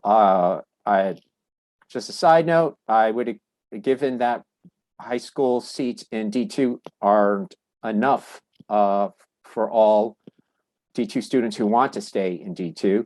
So I would expand, I highly urge you to expand your research into schools outside of District 2, into Brooklyn and Queens and the rest of the, Staten Island, Bronx. Please expand your research just because we just don't have enough seats. 2 weeks ago, the New York State ELA math exams came out, the results from last spring. And as you know, many of you know that there were issues with these state tests. There was the opt-in issue where the testing population was skewed. In the past, it had been opt-out. There were fewer exam questions, so the information is not as granular than previous years. And the questions were seen, in some cases, were seen beforehand as practice materials. Unfortunately, these issues make it hard to kind of glean what are the relevant trends, but you do see some trends. We did see higher participation rates for District 2 versus the city, and we saw excellent results in ELA for the district. However, the participation rates and scores, especially for the math exam in the higher years in middle school, they did drop, and the participation rate was very disappointing in my view. I hope it's not the fact that 8th graders are maybe tuned out of math. And if they are, we have to see if that's true. As a consequence, the middle school results in math did not mirror the elementary school results. So I think it's critical that we analyze these results with iReady and the MAP diagnostics that are being used in the middle schools currently, and hopefully they'll show that isn't the case, and our middle schoolers are doing better than what the state test showed. I look forward to working with our council and D2 leadership to see how we can help middle school students with the education supports that they need, and so they can begin the high school years more confidently and to thrive and track for college. All right, and now with that said, I'd like to introduce Superintendent Kelly McGuire. Can I interrupt, Ben? Yeah. Might I speak for a moment, because I need to leave in about 15 minutes, and I have a couple things to say. If you need me to make a motion to change the agenda, I'll do it. But Jennifer Greenblatt or Len. Go ahead, Ushma. What do you want? I would just let Ushma say what she needs to say. Yeah. She meant. All right. I've got two things that I wanted to talk about. First thing was I've got some information about vaccines and the vaccine distribution in schools, because that was a little bit rocky this week. Essentially, the city wanted to pledge to get vaccines to every single school in New York City this week. And what wasn't communicated was that they were only going to be sending 50 doses to every school. So that resulted in a lot of different lines. And to a certain extent, what we've also heard was that the rollout at the schools was a little bit chaotic. Part of what happened was that the schools weren't able to tell the vaccine control centers how many people they thought that they needed. And so they deployed 2 people at each site in order to give the vaccines. And those 2 people had to go to a different site in the afternoon. So they're working things out. They're trying for this. Okay. A few different things related to the rollout is that they want to get to all schools by the end of this week. There will be lines. All of the mobile vaccination units were the ones that were redeployed to do this in the schools. So you won't see any mobile vans that are out there. With regard to second doses, as of today, they are not going to be administering second doses in the schools. That may be subject to change based on parent input. If you got your child vaccinated at school and you want that to happen again, make some noise about that. But otherwise, there was information that should have been given to you about how to make a second dose appointment. If that wasn't, we're going to at least post it on the CECD2 Twitter in 4 different languages. But the information that we got today, first thing, the pediatric dose, so for ages 5 to 11, is a different formulation. It's a different bottle. It's a different dose. So the bottles that the pediatric formulation comes from are only being administered at certain sites, like certain CVS or whatever. Most of the city-run sites will deliver it, but please look on vaxfornyc.com before you go. Most city sites are walk-in. You do not need to make an appointment. However, I did hear some anecdotal responses about people going to like Essex Crossing and not being able to get in and being turned away. So trust but verify that information. You can also always call 877-VAX for NYC in order to make an appointment or to get information about where to find the pediatric delivery of that. Okay, you can, anyone, actually, no matter whether you're looking for the pediatric dose up to the adult dose, can get at-home service for their first, second, or third dose if you qualify for getting the booster.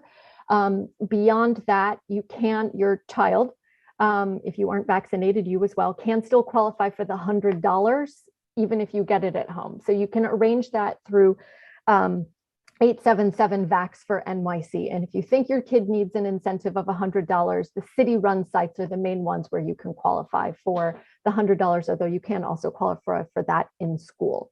Okay, so that was all the information that I wrote down from the vaccine task force that I went to today. I might have some, I might be able to answer some questions if people put them in the chat or send them to me at my email. Otherwise, 877-VAX for NYC is the main source of information there. Janie and I are talking about potentially doing a vaccine information session for D2 in the coming week or so. So stay tuned for that. The other thing I wanted to talk about was students in temporary housing. So we had our first committee meeting last week. Thank you for everyone who showed up and everyone who then watched the live stream if they weren't able to make it. Let me give you the quick update, and this definitely falls on the heels of that rather sobering New York Times article about how there's still over 100,000 students in temporary housing in our schools. In D2 right now, we are at about 750. That's students living in District 2, not necessarily going to our schools. That's a much harder number to track. That is down from about 1,600 last year because the city is closing the hotels. So families that used to live in shelters during the pandemic were moved to lots of different hotels. At one point, I think we had up to 15 hotels in District 2. That's down to 9 shelters, 9 hotels and 3 shelters. There is talk of another one being opened near Times Square. But right now, and Iris Gersten came to give us a talk. She's the regional director of students in temporary housing for D2 and D3. She said another one of the large hotels has just been slated for closure in mid-December. So what happens is those families either get moved to different shelters, whether it's in Manhattan or they can choose a different borough, but their child can elect to stay in the school where they went before. So we started speaking at length about what we could do as a council to help advantage these students. And the ideas kind of fell into 2 different buckets. The first one is something that Daniela and I have already told Kelly that we want to advocate for, which is more social workers for these students. So what Iris explained to us is that there's a threshold of there has to be 50 students in temporary housing at a school for that school to qualify for a social worker that is specific to those students. Those social workers are extremely overworked. So we would like to advocate for more of that, and more on that in a moment. And the other side of things is trying to help with material things that we can all do. And our community has been so phenomenal at this over the last 2 years. This is the main thing that the Students in Temporary Housing Committee has done over the last year, is create these Amazon wish lists and match schools with a shelter or with a hotel to meet the needs of those students, whether it be hygiene products and cleaning supplies and school supplies and things like that. We are going to do that again this year and focus on winter weather gear, masks, cleaning supplies, hygiene products, and also toys for the holidays. The problem here being that as these hotels are closing, we're not sure exactly how we're going to do that. So Robin Broshi and I, because Robin is the liaison for one of the schools that has the largest students in temporary housing community, are meeting with their PTA and their community coordinator tomorrow to work out how we could make this work in a pilot fashion with delivering this stuff directly to the students at school without burdening them with carrying home 2 large boxes of stuff. So we're trying to figure out how we could work with any number of different things that are already in place. Secondly, on the point of pandemic EBT, because we are looking to, there is at least one shelter in D2 that has kitchens and the capacity for their residents to use a kitchen. So you can use your pandemic EBT cards, which just have been loaded with a second bolus of money, by the way, on Amazon to fulfill non-perishable items on a wish list. So I'm actively working with one of the shelters to set that up, and we will send out information on how people can stock this pantry, at least for this one shelter. Okay, the last point I wanted to make is that we got information from Michelle Chang today that there, as part of the American Rescue Plan, there is stimulus funding for students in temporary housing that will come to New York State. And given that 60% of all of the homeless population is in New York City, they're anticipating that New York will get an enormous amount of the funding. And they're looking to spend it on connecting foods and connecting families to emergency food, health and mental care, transportation services, academic enrichment services, mentorship and coaching, and then very importantly, hiring more staff to provide support to students and families affected by homelessness. For anyone that's interested in this, I'll post this on Twitter. There is a town hall tomorrow at 1 p.m. I know that that's hard for a lot of people to make, but if you would like to come be part of the discussion, there is an open dialogue about this. It's not my meeting. I just found out about it this afternoon that there were 3 previous ones as well. So that's the quick rundown on students in temporary housing. There's a lot more work to be done here. Happily, a lot of people have raised their hands to help, including Daniela, who has her virtual hand raised. Can I just say quickly, I really want to thank Ushma for the work that she's doing with this committee, and it was very informative to hear. I really want to encourage everybody to attend the next ones.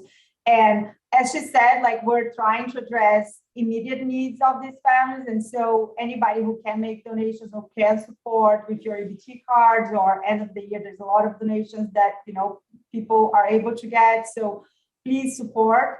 And definitely, I think the most important is the policy discussion, because in a $38 billion budget for the DOE, I cannot believe that we have only one Bridge the Gap social worker working with students, families of 700 students.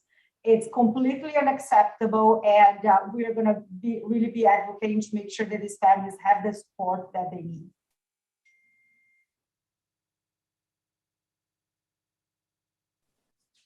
All right, if that's it. Or are there any questions for Ushma? Okay. And all right, thank you very much, Ushma, and Danielle as well. Thanks for letting me go early. I appreciate it. Okay.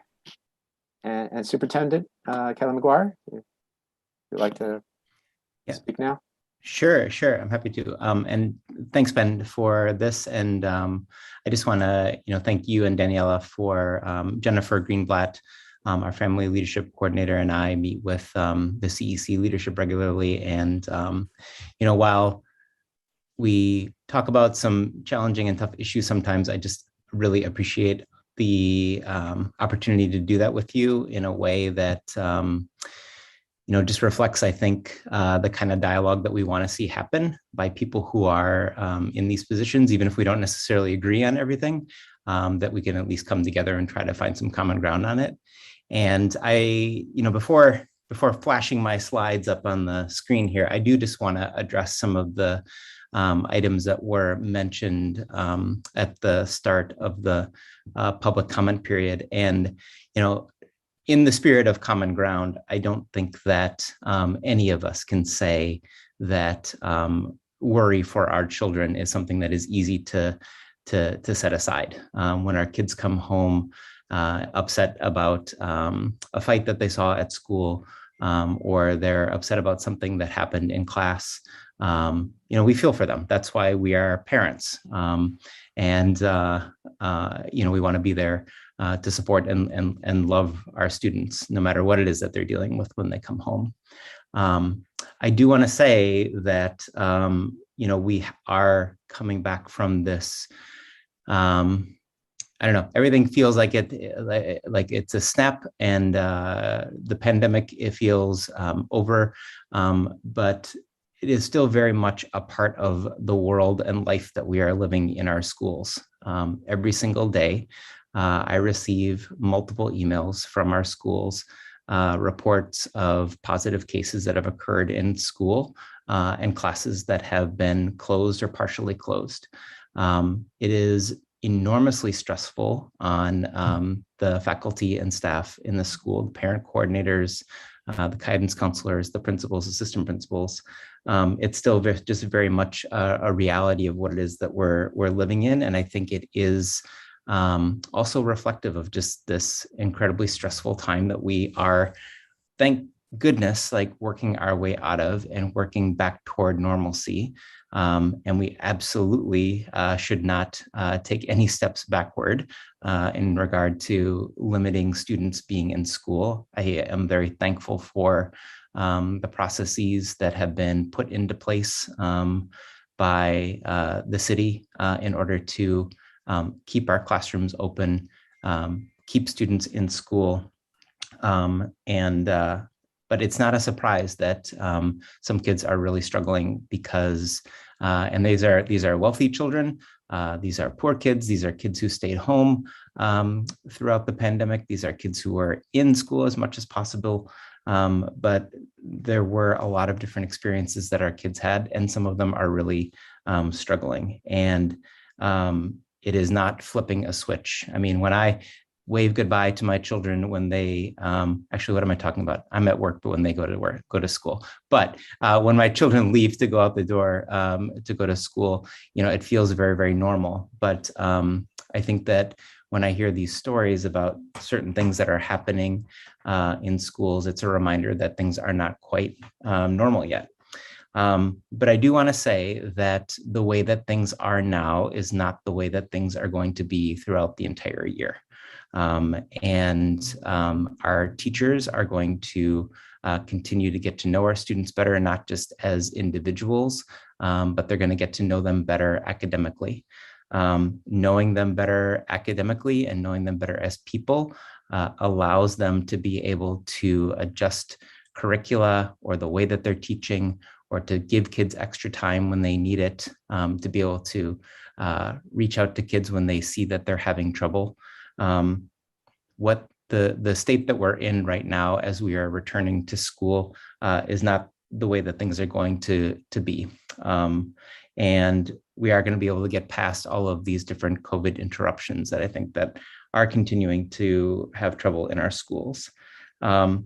For folks who are wondering about differentiating instruction, teachers should be able to meet the needs of all kids in a classroom. And that is a number one priority for our school leaders, for our coaches, for our city. This is something that has been on our plate for how it is that we are trying to help to improve teaching and learning in our schools. And it is something that is a top priority of mine as superintendent. I started my career in New York City in a school that had screened programs. And I will say that what differentiated an amazing classroom from one that was not the performance level of students who were in the classroom. There were teachers who, we need to ensure that all of our teachers are those amazing educators that can meet the needs of kids who are working at all kinds of different levels. And I'm thankful to say that, I served as a principal for 14 years in this district, serving a wide variety of students in the same classroom. And I believe that it's really possible to do that. And so that's a priority of mine as I work to help our principals and teachers develop professionally in our schools. It is certainly a challenge, and it is certainly, It's certainly a challenge, and here I was trying to be all like putting things together. It certainly is a challenge, but it just remains a top priority. Jennifer Greenblatt and I talk every day about the quality of instruction being the #1 priority for our work in our schools, and that's what we're going to continue to do throughout this year and for as long as I have the privilege of being able to serve as superintendent of this district. So I just want to make sure that I had the opportunity to just speak to some parents, because I know that a lot of us are worried as we return to the school year, and there's plenty to continue to worry about. But we're there, and we want to listen, and your schools want to listen to the concerns that you have. So I did want to start off by talking a little bit about some excellence, and that is we had 3 schools that went this week and traveled to Washington, D.C. for the National Blue Ribbon Award ceremony.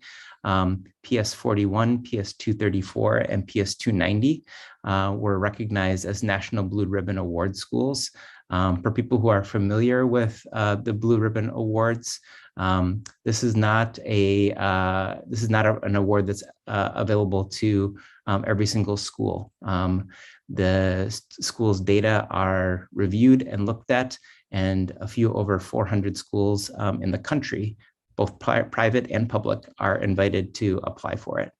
And we're very proud to have these 3 schools that demonstrated both excellence in academics and also growth in helping to ensure that subgroups of students' needs are met.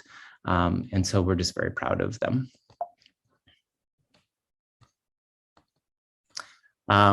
As Ushma shared, we did have the opportunity to roll out the vaccine in almost every single one of our schools in the first day. District 2 was targeted by the Central Vaccination Coordination Organization, and they were able to get vaccines into almost all of our schools. I will say that today, we had the opportunity, in preparation for today, we had the opportunity to report out the number of vaccines that were going to be available in our schools. And we had 200 to 300 doses at PS 290. Wagner had over 200 doses. We had just a ton of different, a ton of opportunities for families to be vaccinated in District 2 today, and we expect for that to continue. So families, if you haven't gotten your child aged 5 to 11 vaccinated yet, and you would really like to do that in your child's public school, then know that there will be the opportunity to do that, and we're going to be prepared to provide that vaccination to every single family that wants to get it in their school. So we're in a good place. There are a couple things that I just wanted to share as a part of my report, a couple of updates on data and some district and city initiatives that we're working for. I did want to touch a little bit on the New York State exams. Ben mentioned a couple of things about that. And Ben, I have some good news regarding 8th grade math that might help to calm concerns. I saw some of those numbers too in terms of the number of students who took the 8th grade exam. We have our Brilliant NYC engagement session coming up next week, and I'll share a little bit more about that. We have a really special program, if you haven't heard about it yet, New York City Kid Rise, and then a few final notes here. So our attendance rate across our district is up by 1 percentage point. In October, I reported 94%. In November, I report 95. And in that 95 percentile, 44 of our 49 schools are above 90%. 36 of those schools are above 95%. So kids are coming to school in District 2, and we're just so happy and proud of that. As Ushma pointed out, and Daniela pointed out, Students who are living in temporary housing or doubled up when there's more than one family living in a single dwelling. Those are students who reflect students that we really need to target and support for their attendance in school. We know that there are some schools that are doing amazing work, building relationships with kids, providing basics when they get to school, but really building relationships and making school a place that kids, as they get older, they say, there's no way that I'm not going to go to school. I absolutely want to be there. And that families feel connected when kids are younger. Those are the kinds of things that I think really help us to get our students who are living in this incredibly difficult situation into school every day. In regard to the enrollment of students who are currently in our District 2 schools, normally October 31st is this kind of snapshot day, they say. It's the day on which we capture attendance in all of our schools across the district to help make sure that the data that we're collecting are accurate for this year. That date has been pushed to November 13th. So I know that I said I was going to be able to report out in November's meeting, and normally that is the case, but our official numbers are what I report, and those official numbers are not going to be available until November 13th. And so we will have those data for the community in December. A couple of months ago, we started talking a little bit about the percentage of families who had agreed to consent for COVID-19 testing. Now we're going to be shifting to this conversation about percentages of kids who are vaccinated. But I did want to say that 70% of our kids in our elementary schools have their parents have given permission for them to be tested in our schools. The testing will continue even as we anticipate vaccinations continuing. And I did want to just remind people that we do fully expect that elementary school students who are fully vaccinated will be able to follow the same rules that their middle and high school counterparts have been following, which is if there is a positive test, if a student or adult tests positive in the classroom, then anybody who is fully vaccinated will not have to quarantine. And so that's a really important step and a really important factor in terms of ways that we are working to not interrupt a child's education. So a couple of things that I did just want to share, these are some major initiatives that we've got going on in our district. The Special Education Recovery Services. This is a program for kids who have IEPs, where the city of New York is working hard to make sure that any services that were interrupted or missed during the pandemic, that they had the opportunity to receive those services. And recently we received some updates on how those services can be implemented, which we're really happy with. We have some flexibility. We can have general education teachers who are highly trained in a literacy-based program provide those services. We have the option to be able to provide the services not just before school, but also after school, Saturdays, and in some cases remote, when that's the way that the family and school prefer and agree to provide that service. So those are some nice updates to that very important program. People have been hearing a little bit about DESA. This is the social emotional health screener that is being conducted across the city with every student in the city. These are private assessments. These are not conducted with the children. These are checklists and assessments that are completed by the teachers of the children who know them best. They are really, it's a strengths-based assessment, and some of the strengths that we are looking for are, problem solving and the ability to deal with stressful situations. They're the kind of skills that we want to see in all resilient kids. And so this is not every child's assessment results is going to result in an action plan, but we're really trying to just create a space and a time for teachers to be able to pause, think about the students that they are serving, and record that. That process is the DESA assessment will continue into early December is the completion date. And we have completed all of the academic screeners in the district. And many people talked about the use of these assessments to develop lesson plans, to develop the program for the way that their class is running. And that is absolutely true.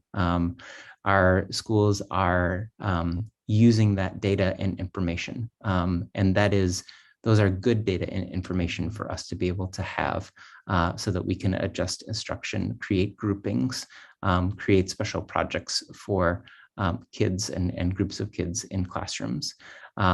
So we're happy with that our schools now have those data, and the city is working on developing some district reports.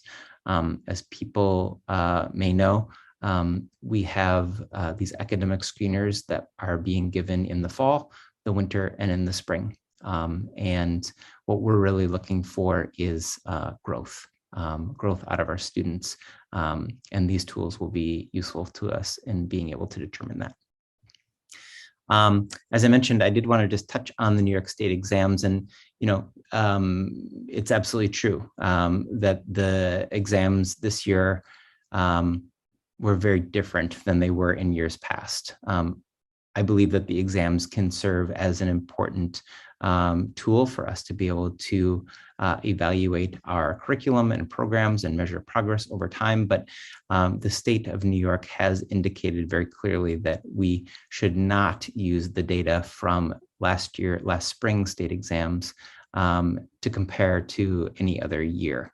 Those exams from last spring were multiple choice, and a lot of the questions that were included were given to teachers ahead of time to help to work with kids on test prep. But these are some of the numbers that we have here. And so across the district, 45% of kids participated in ELA and 42% participated in math. So one factor to note is that a bunch of our students in 8th grade take algebra. And some of those students generally, in fact, the default is that you just take one spring math exam, that you don't take both the standard New York State exam and the Algebra Regents exam, that you would just take one of them. So we see the participation in the spring New York State exam drop quite a bit because in a normal year, because kids are often taking that Regents exam. But this year, there was something even a little bit different, and that's what's in the green box here, is that the state allowed students to receive credit for algebra if they took and passed the course algebra in their middle school. And so that may have resulted in even fewer kids taking that New York State exam last spring. Third graders had the highest rate of participation, maybe because they're fresh and new into it, and it's the first year that we test.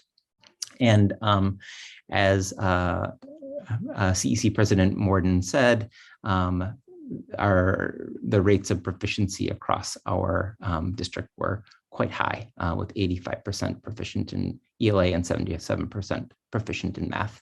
And I do bring this up because I do bring up the topic of state exams because it is it's a feature of our calendar, our academic calendar. I also bring it up because our district office has received some inquiries in regard to the exam. So we just wanted to make sure to get this information out there to families. As I mentioned, Brilliant NYC is a program for accelerated learning that is being promoted across the city through engagement sessions. And our district will hold an engagement session on November 17th at 6 p.m. We have flyers that will be going out to families tomorrow morning that are translated into multiple languages, but on the next slide here, I also have the link that you can use to sign up for Brilliant NYC. Brilliant NYC is New York City's proposal to expand access to accelerated instruction and create rich learning opportunities for all children across the district.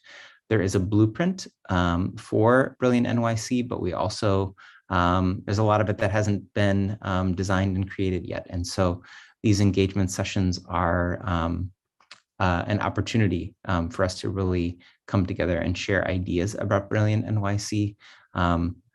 These are not, I applaud the CEC for holding and listening to families when announcements were made about gifted and talented programs. I think it's an important role that you play in facilitating that conversation. But this is really an opportunity for us to share ideas about what Brilliant NYC might look like. And some of the questions that I think have come up in the G&T forums are questions that we want to discuss a week from tomorrow, right?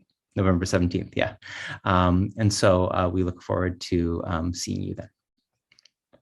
And here is the flyer with the tiny URL.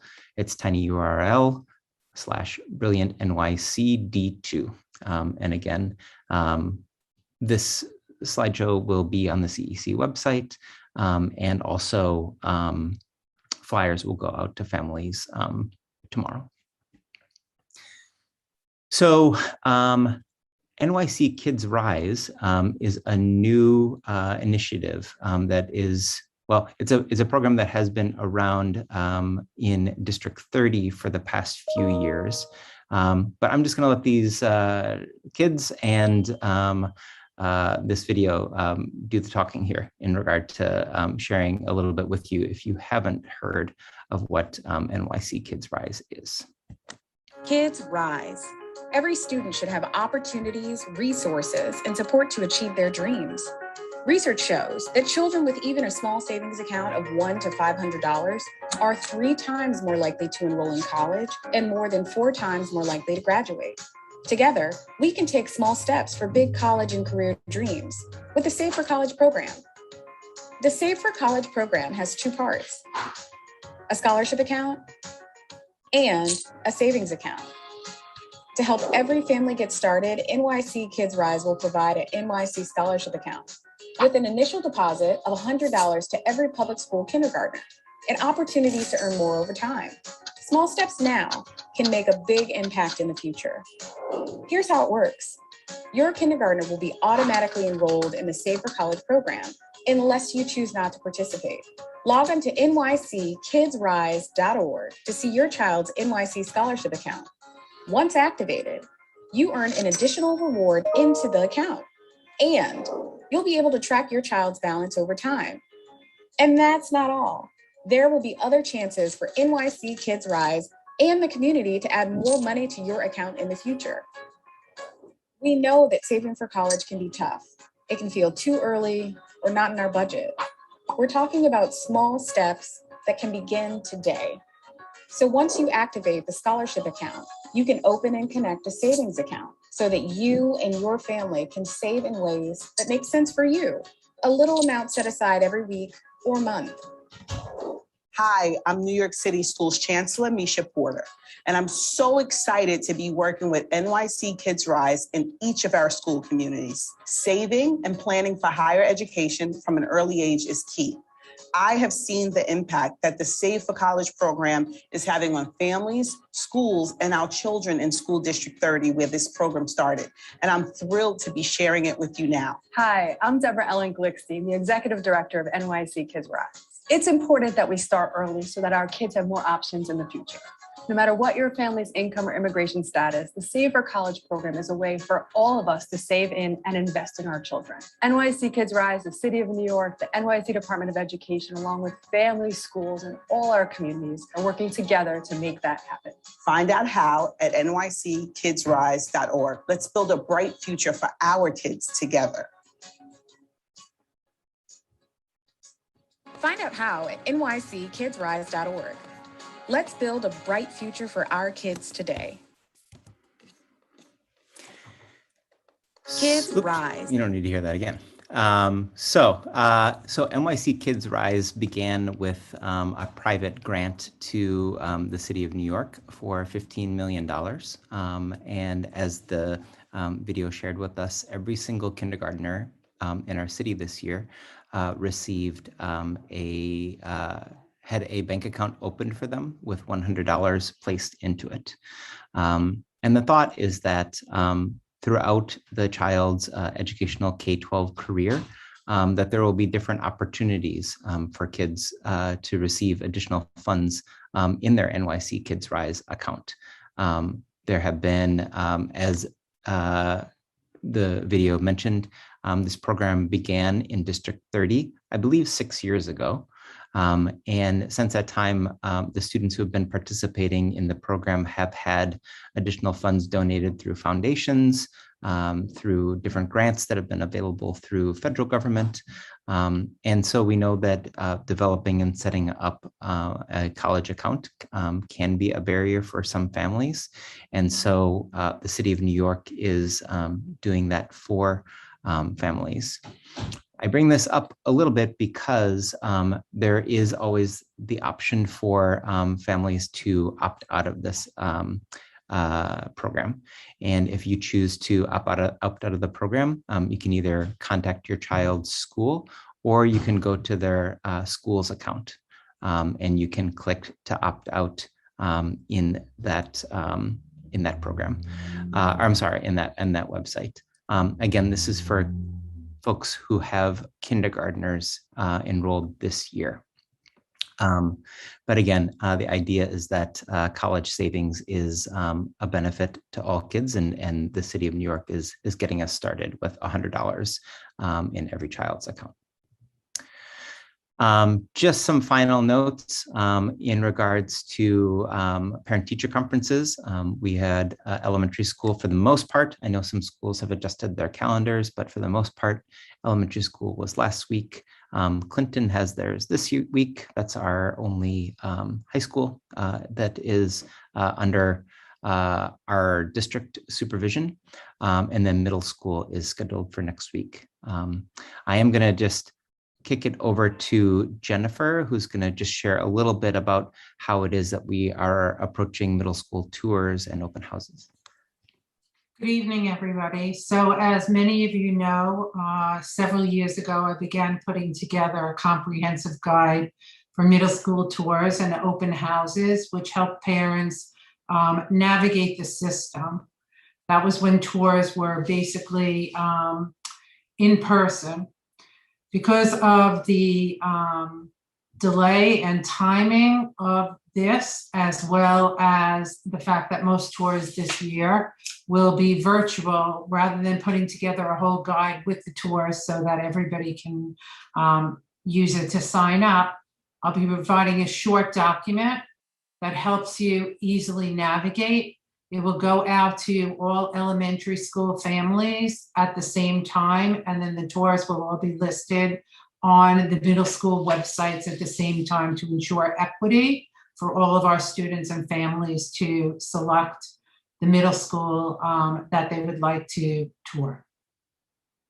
And with that, I will turn it back to you, Kelly. Can I just add one thing on Kids Rise, which is an amazing program. In the event that you decide you do want to opt out, I want to give you a little bit more detail on how you do that. You would go into your child's New York City school account, and it's the bottom right tile that says secondary programs. You would go into that and opt out. But your parent coordinator or somebody, administration from the school, should be sending information to you on this program, and you have until the end of November to opt out. Thank you. Now I'll really send it back to you. Thanks, Jennifer. And Jennifer pulled together all of our parent coordinators in a very short notice to help to make sure that they were fully aware of how NYC Kids Rise is running, and just did an incredible job of communicating with our schools like she always does. So it's great to have a partner like her. So okay, that's about all I've got. So thanks so much, everybody, for allowing me to share tonight. Can we? Thank you Can we so ask much. a couple questions? Yeah, I was gonna go ahead, Ben. Invite people who have. Do any of the council members have questions for our superintendent? I do. I have a few.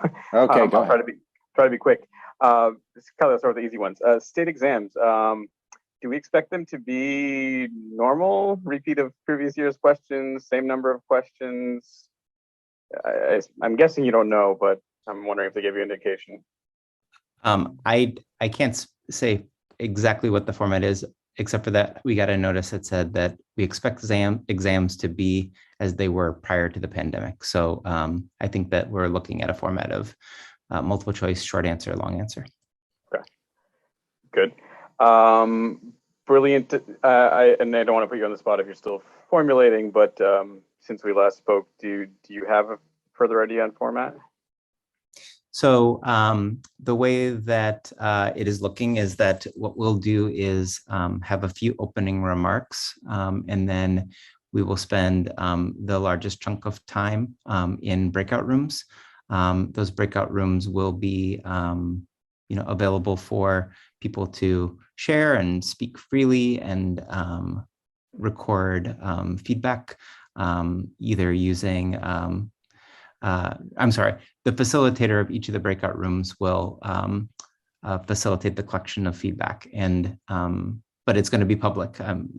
Either it'll be a Jamboard where everybody will see what is being posted, or it'll be a Google Doc that will be shared. So we want to make sure that we're being transparent in how it is that we're collecting information. I appreciate that. You don't, and time, and I know some districts have limited number of attendance. That may be problematic in our district. Yeah. So it could be up to an hour and a half. The question, I did let the folks who are running the tech end of things know that we would anticipate a good turnout. So we are looking to be upgraded and supported by an organization called Learning Times, which would allow for up to 1,000 people to participate. And it would still be a Zoom session, or then it would be a webinar then? No, it would still be Zoom. Yeah, still be Zoom. They, kind of like the board was talking a couple, or maybe it was just last month, about upgrading. They have that access already. And one more quick one and one longer one. Sorry, enrollment numbers. So we definitely don't have. We're not going to have enrollment numbers. We don't have any indicative numbers for this district, correct? I thought we had gotten some for the overall city for like 924,000. I believe. Was that not audited, or is that not, or was that inclusive of charter schools? I believe, correct. I have seen some things in the media, as I'm sure other people have too. The official report on enrollment does come from the enrollment office, and that is only after this snapshot is taken, which is going to be on November 13th.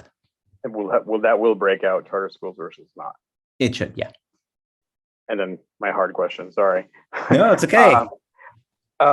You say that differentiation is possible at any level. And this may be an area where we disagree, but I think we've disagreed respectfully on this. Could you, one parent specifically mentioned 9 different possible grade levels in one class. While I think that may be extreme, I think there's regularly 5 to 6 grade levels of difference in, for example, math at the 5th grade level. I think there are kids that are struggling to study fractions and kids that are ready for algebra. Easily 5, 6 grades difference. How do you envision that to work? Because I think the best teacher, it is impossible for even the best teacher to deal with that. Yeah, and I mean, I don't think that that's, nobody can deny that in any kind of way. And, you know, this is where I think that, you know, that pressure is good. And it is our charge to be excellent. But I, you know, believe strongly in building amazing teachers. And we have a bunch of them in our district already who are doing this. And we need to leverage them to make sure that all of our teachers are really excellent and all of our kids are experiencing challenge, they're all being challenged in their content areas. There is something really important, I think, about being able to serve kids who are performing at different levels in a common space, because being successful is a lot more than you know, just doing academic work. But I will say that I don't have, I will say that I think that there are places where and spaces where in a regular school day or program where students can be homogeneously grouped and their academic needs can be met. I just think that the majority of time students can be well supported with teachers who are really excellent at doing it in a heterogeneous classroom. I think we have further discussions there, but I'll, Chen, sorry to take up so much time, but I think those are questions you were interested in also. Yes, thank you, Christian. Thank you, Superintendent McGuire. So just some really quick questions. I think the DESA surveys, I think there have been a lot of concern from in various, you know, across the city from different parents and different parent groups. I had a look at the 9 to 12 or 6 to 12 survey, and I think it's not as radical as some of the other school districts around the country. But I think questions still remain in terms of I think reasonable questions from parents. Really is, you know, the suitability of teachers versus trained mental health professionals to assess, and how well parents will get access. How will parents get access to the children's answers? How the data will be kept secure and confidential, especially it's done by a third-party provider, and how will parents be notified if services are indeed required, and how will that be delivered? I think part of the issue is that I think it's been rolled out very inconsistently. The timing and you know, bits and pieces of information come out. So the questions that parents have or families have were not anticipated, you know, so that, you know, people are really, you know, nervous, and especially in a climate where there's not engagement of parents already as it is. So that doesn't increase the trust from parents. So I hope that, you know, as a takeaway, you know, we can get, you know, some more upfront information to be, you know, answers to be provided right away, so that, you know, that parents will not by default opt out of something that can be helpful, because some of the questions I saw are quite reasonable in my personal view. So, and then for your, sorry, do you want to answer that first? I just have a real quick comment about the brilliant engagement. No, I was just very quickly, and I appreciate your question, Chin, and you know, this is a new program for our city, but there is, you know, the Urban Assembly Network that runs a bunch of schools in New York. They have been using it for a while, but, you know, the broad topics, there are 8 broad subjects that are under which the questions fall. So those topics are self-awareness, optimistic thinking, self-management, goal-directed behavior, social awareness, relationship skills, decision-making, and personal responsibility. Those are kind of like the big 8 in terms of topics that are reviewed. And so, I appreciate your assessment on it. I don't disagree that those data we need to ensure that those data are kept safe and secure, and that families need to have access, and real clarity in case any action is taken. And I know that some of our schools are, working to make sure that they're answering questions from families, either in PTA or SLT meetings. And it's new and certainly needs that kind of time and attention. Thank you. Thank you very much for that. And the last real quick one is regarding the Brilliant NYC.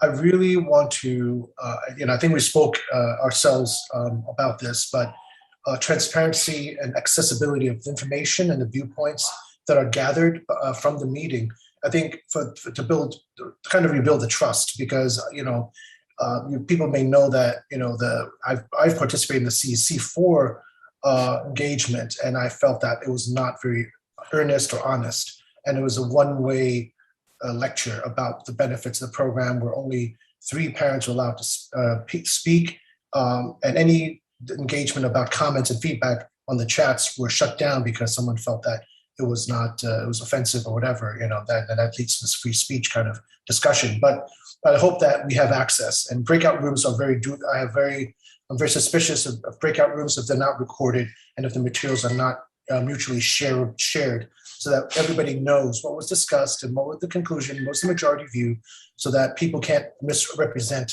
what was discussed. Thank you. Yeah, and I will say that, feedback from you was helpful in, thinking about how to design these sessions. I think you and Kaushik also mentioned that we, need to be upfront with the minutes that we're taking, and that they're not just kind of going into the ether somewhere. So that is my plan, is to have a mechanism by which they're recorded and shared publicly. Very quick question. Thank you. Kelly, so you're saying breakout rooms will be recorded? I wish I had my friends from Learning Times here to help me with that. I know that the session is going to be recorded. I just don't know how the breakout rooms. I don't know how they. I don't know. I'm not sure. I can't say for sure. But if that's the parent feedback portion, it doesn't seem to be transparent if we don't have any way of seeing what the parent feedback was. Well, I'm just saying that that's why we're going to have, print form, something in print. Parents' comments will be collected and shared publicly, even if it's not, recorded. The written comments will be. So they'll be recorded by one person who would then deliver. No, that's what we want to use. I'm sorry, I didn't mean to interrupt you, Robin. No. Please tell me. Oh no, we want to have the mechanism we want to use is one that where people write their own comments, where parents and families and guests write their own comments and record them and put them into the record of what's collected from each session. Okay, thank you.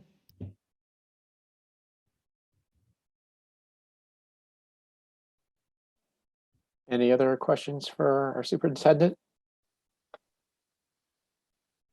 I just have one myself regarding DESA, because I've had a number of parents reach out to me, and my question is, was there a consideration to make it opt-in versus opt-out? I think that might have smoothed some things over with some parents.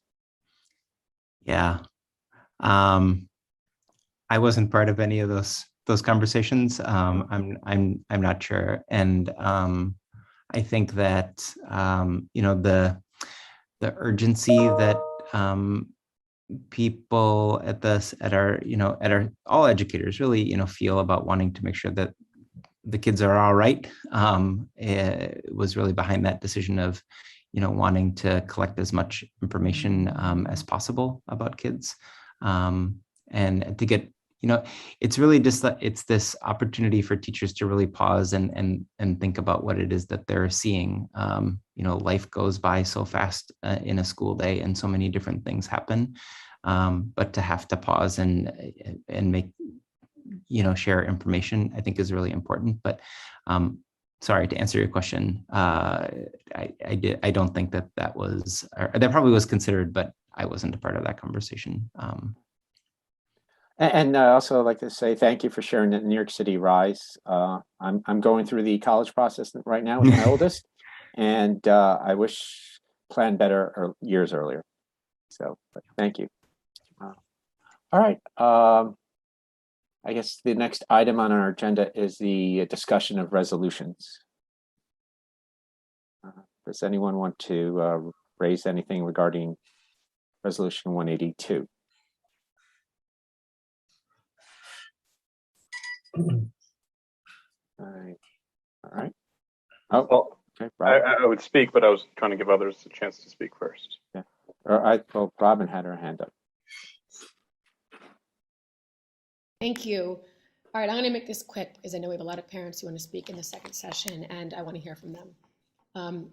On that note, I want to mention what those who tended to be opposed to this resolution, one of the key things that I heard was that they were concerned for the children, and that we had this pandemic. There have been people who've lost family members, who've lost homes, who've had parents who've lost jobs, who've been displaced. Was, how could we be considering this resolution at a time like that? And I want to say, let's pin that for a moment and then jump over to the teachers who spoke out. And the teachers' best defense of not putting screens back in and grouping kids by ability was that while extremely difficult, differentiation can be accomplished, but it's very difficult for the teachers. And then we had some teachers say it's virtually impossible. So now let's circle back to the other argument. We have these children who've had tremendous amount of learning loss. They've been displaced. They've lost their family members. My argument is that this resolution supports those children because it groups them with other children who need similar type learning and teaching. It doesn't make them feel like they are somehow behind or less intelligent, but they're with their peers who are on the same level. And I would argue that's much kinder. It's kinder to the teachers who we're also talking about supporting right now, because that was another suggestion that we should support the teachers. And I feel that that's what we're doing with this resolution. We're supporting the teachers, the students, and yet we're supporting all students on all ends, the lower ends, the higher end, and the middle ground, by trying to group them with other children that are at the same levels as they are, and with teachers who can dedicate as much time, attention, and focus to what they need to learn, rather than being distracted by others who need to learn something differently. So that's what I heard in the first session. And since we're here to listen to parents, I wanted to speak directly to that rather than to what my other thoughts were when I created this. But I appreciate all that the parents said, and I want to say thank you, because I feel that the comments supported the resolution as a whole. So thank you. Daniela, you have your hand raised. Yes, I want to explain why I'm going to support this resolution. And I want to start saying that I do have many concerns about how some screens and special admissions was being handled in our district. I do think that we need to make sure that they are objective and fair. But I want to read a few of the things that parents have sent to us. These are parts of emails that Ben, Superintendent Kelly, and I have received. So, for example, my son is being given books to read for ELA from series and authors that he already read in first and second grade. A lot of time and focus has been on his mood meter, and he seems pretty bored with the academics. In science class, one of the assignments of my child was asked to draw what a scientist should look like. Seems like something that is more fit for first grade as opposed to the sixth grade, and probably for art class for that matter. The teachers say we have to teach the class. This is quite frustrating and demotivating for a child that wants to learn and excel and be challenged. And I had two parents who really stuck with me. The things were said. One said that his daughter is now in a math class, being with a book, a textbook, and is studying by herself. That is the accommodation that was done for her. She's studying with her textbook by herself while the teacher is covering other content for the entire class. So this sixth grader girl is teaching herself with a textbook, and this is being called an accommodation for an advanced learner. This is not an accommodation. This is ignoring a child's need. And the other thing that really stuck with me is that one parent who now has also an elementary child said, I wonder if I should continue helping my younger child be accelerated, because what's going to happen with her? She's just going to get to sixth grade and be bored. So maybe I should just let her be, which, I mean, what kind of incentives are we creating in our society, right? Where parents are now, I should slow down my child's learning so they are not bored. These are real experience of parents, and that's why I'm going to support this resolution. I am an immigrant to the US. I came from Latin America. I want America to continue leading the free world. None of our political rivals are telling their most advanced students, slow down, go at the same pace that your peers. We should be celebrating achievement and accelerated learning. I am very committed to solving the learning gaps in our society. That's what I have dedicated my career. That's what I've been working since way before I had kids. We're not going to have a solution for learning gaps by limiting what kids at the top of the learning distribution are being able to achieve. We're going to solve by bringing those that are some grade levels behind faster. And any kind of solution that tries to put a ceiling on what kids can and should achieve, I'm going to be very opposed to it. I want to be quick, but I have a lot to say. I'm sorry. So there are these huge learning gaps in our society, and we are dumping them on teachers. It is very unfair. No teacher should have to be teaching for 9 grade levels. These are problems that we have in our society and we need to solve, but we should not be dumping them on teachers. Say, go differentiate, go teach 9 grade levels of math in one class. It's completely ridiculous to expect that a teacher would be able to do that. And finally, I really want to talk to the parents who are here fighting for their children's needs. That doesn't make you racist. That doesn't make you, it's not something bad. You are doing what any parent should be doing. And I think I work, because of my job, I talk to families and to educators all day long. And that's what also low-income parents and parents of other races are doing as well. And sometimes they're not being heard. Sometimes the CCs are not as active. There are CCs who are not even hosting meetings, unfortunately, that are not even have enough members. But that is what every single parent is doing. It's fighting for their child. And saying that this is a racist thing, saying that because you want your child to have an appropriate, challenging math homework makes you a racist, I don't understand how that makes you a racist.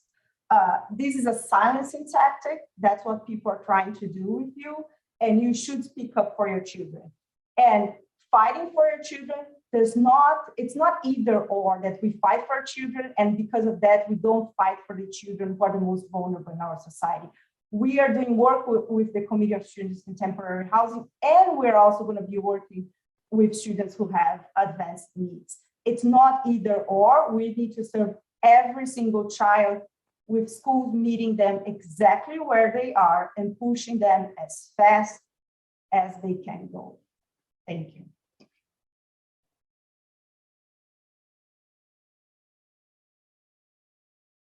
Thank you, Danielle.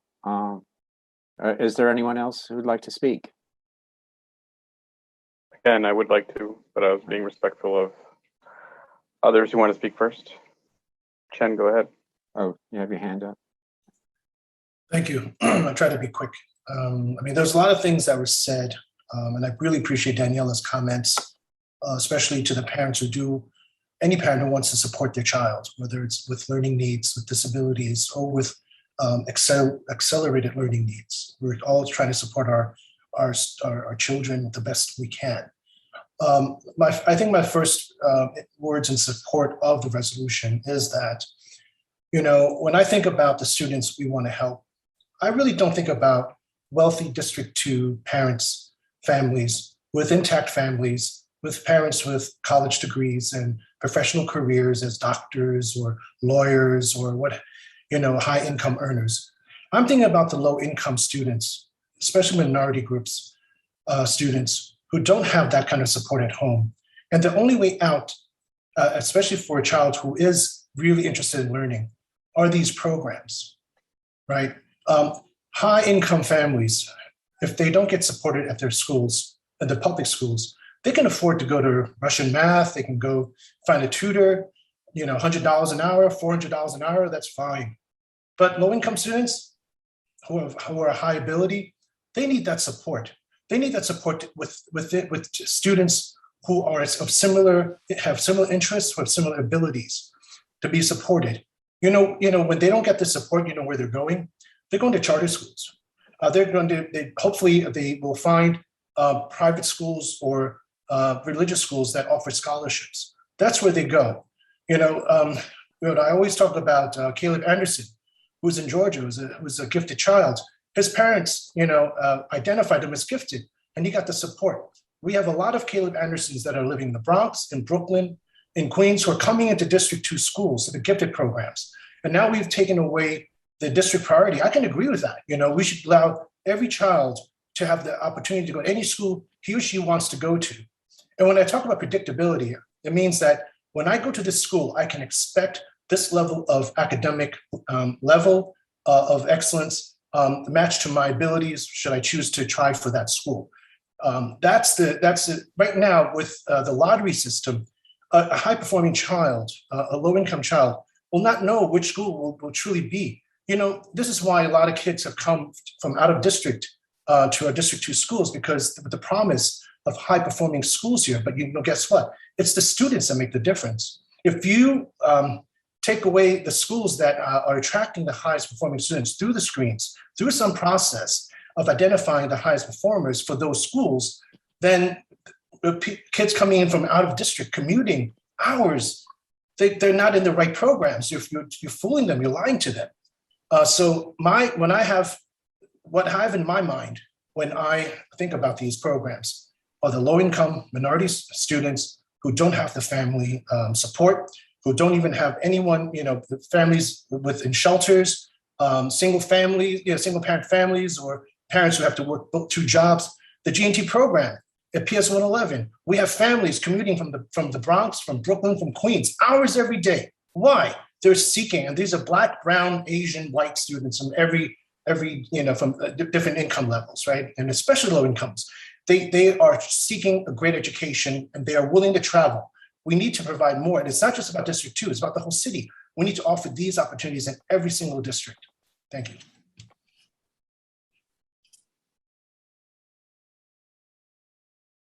Thank you.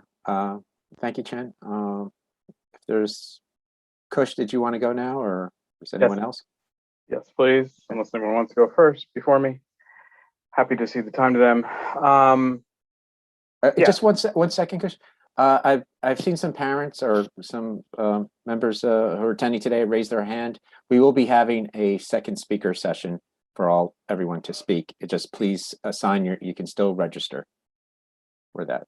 All right, thank you. Yeah, you can register, Janie, if you could maybe put the link up, and it will be immediately after this, so you're not waiting too long. I want to address some of the parent comments as well. That is something I said I would do when I ran for CEC. Several parents commented that do we really want to go back to the way we used to do things? Do we want to reinstate screeners? It's not a matter of going back to the way we used to do things. This removal of screening was meant to be temporary. When Chancellor Carranza said this would happen, which actually was in contradiction to the engagement sessions that were held with parents. I've provided stats on this before, but the majority of the districts wanted to maintain screens despite COVID and the academic concerns. 4 out of the 5 boroughs wanted to remain screens to remain, and despite that, the DOE removed them. And at the time, we were promised that it would be temporary, and it'd be temporary for 1 year. So it's not that we're going back to the way we used to do things. We are going back to what was promised. That is what we're suggesting. And that is not what Chancellor Porter suggested in a D14 meeting. In a closed meeting that wasn't open to, that theoretically was open to everyone, but attendance was limited.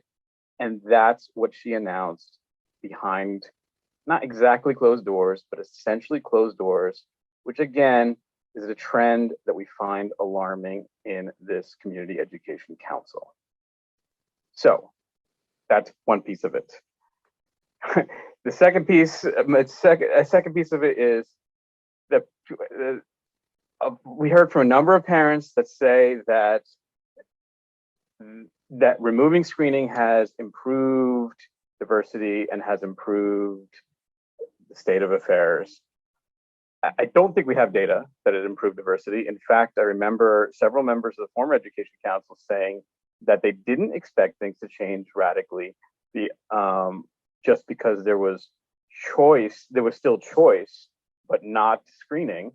And I don't think we have that data because we don't have the enrollment data yet still. Furthermore, as several parents pointed out, we still don't have the enrollment numbers.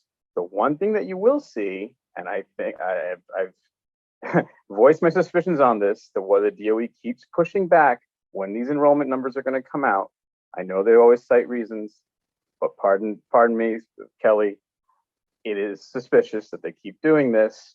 And I've spoken many times and privately to Kelly, as well as publicly to this group, that there is intense mistrust, parent mistrust with the DOE for good reason.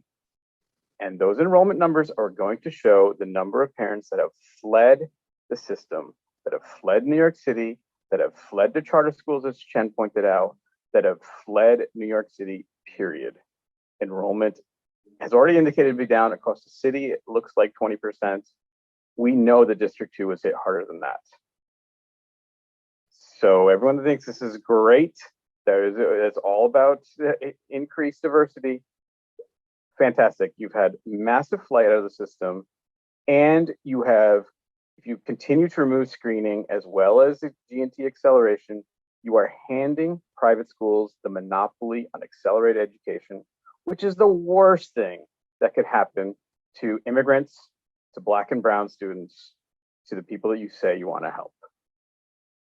Lastly, they say that this creates a two-tier class system and divides our parents instead of unifying parents. I've gone on record multiple times saying this. What divides us more than anything is being sorted. You want to talk about sorting students by ability?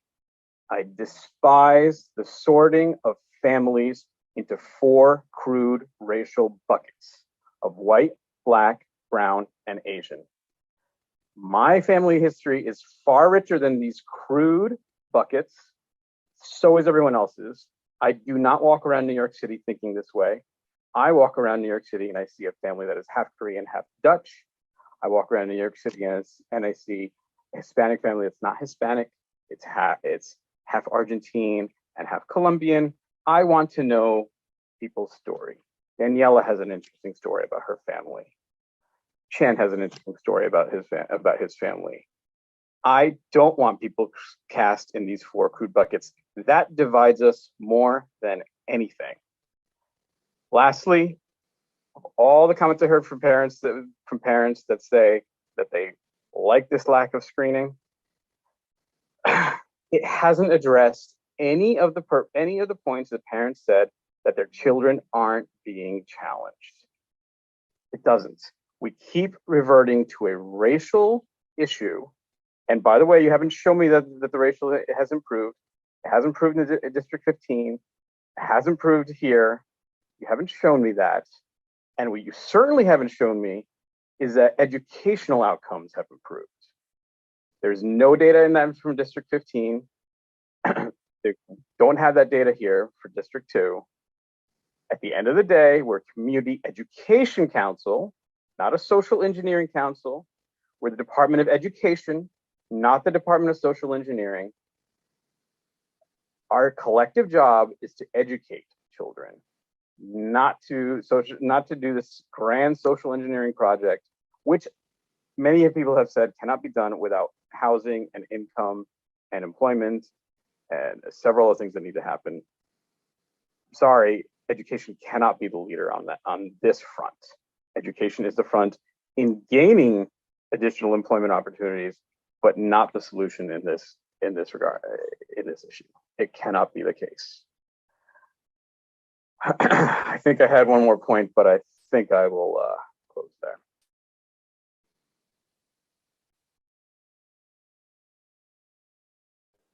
All right, thank you, Kush. And sorry, and thank you to Daniela as well for the points you raised. I also agree with them wholeheartedly. All right, so I think now that we're going to begin our second public speaker session. Janie, do you have the list of names? I think you have that in the chat already. Yeah, I did. I'm gonna post it. Oh, sorry. Can you hear me? I'm gonna post it again. And when you hear the timer go off, can you please try to wrap up? The timer goes off at 2 minutes. Thank you. Okay, the first speaker is Casey Mack.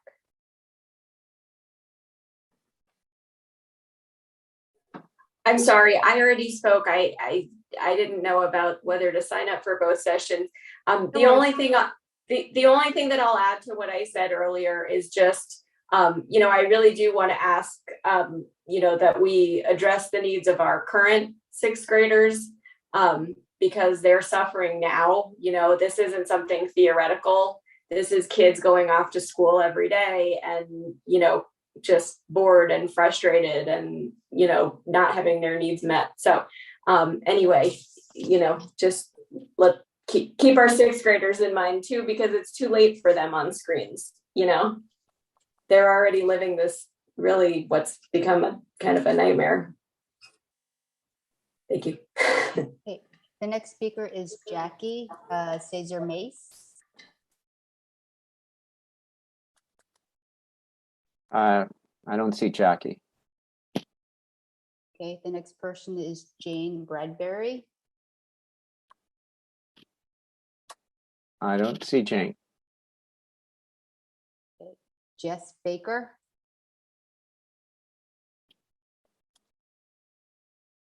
No Jess as well. Matt Driscoll. I'm here, Jess Baker. Oh, you are? Okay. Jessica Baker. Oh, you have Jessica there. Okay. All right. Great, thank you. You have 2 minutes. Hello, my name is Jessica Baker, and I am a DOE parent speaking in vehement opposition to the resolution being presented here this evening to restore screening for middle school children. I need to start after hearing the opening remarks of the second half of the session as, hi, I'm the hey you keep speaking of. I am a Black and Native woman from a low-income childhood. Screening children academically is harmful and completely inaccurate in gauging children's academic capacity. Screeners with horrific origins historically are absolutely not indicative of children's capacity and ability. SAT and all such supposed measures that have historically been used in this country that measure children with a scale of numbers and charts have racist origins. The wording of this resolution is abhorrent in that it completely ignores that we are still in a global pandemic. Screenings such as these completely ignore that children who are interpreted as being academically lacking have absolutely nothing to do with intelligence, ability, and capacity. Hundreds of thousands of children in the primarily Black and children of color enrollment DOE have been disproportionately affected by COVID, including death of parents and caregivers, due to systemic racism in the healthcare system and the soaring COVID death rates that we witnessed in the communities of color with the most overwhelmed hospitals all last year, especially. I ask you, who studies quote unquote better? A disadvantaged child, almost always a child of color, whose Black or brown essential worker parent died of COVID, or a privileged child who studied remotely in March 2020 through June 2021 from family homes in parts of Europe with very low COVID exposure or in the Hamptons.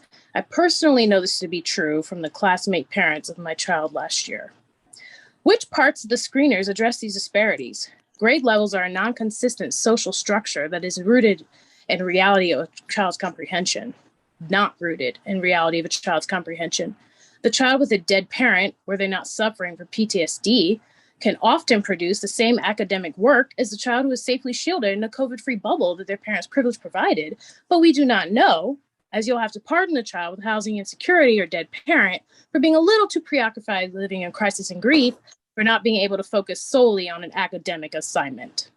I also want to present that over 13 of my associates and neighbors at D2 schools that I've spoken to today alone, and are not privileged to dedicate the entire evening to attending this meeting, I myself have personally taken time off my own work to be here, that I frankly cannot spare or afford, are against screening reinstatement.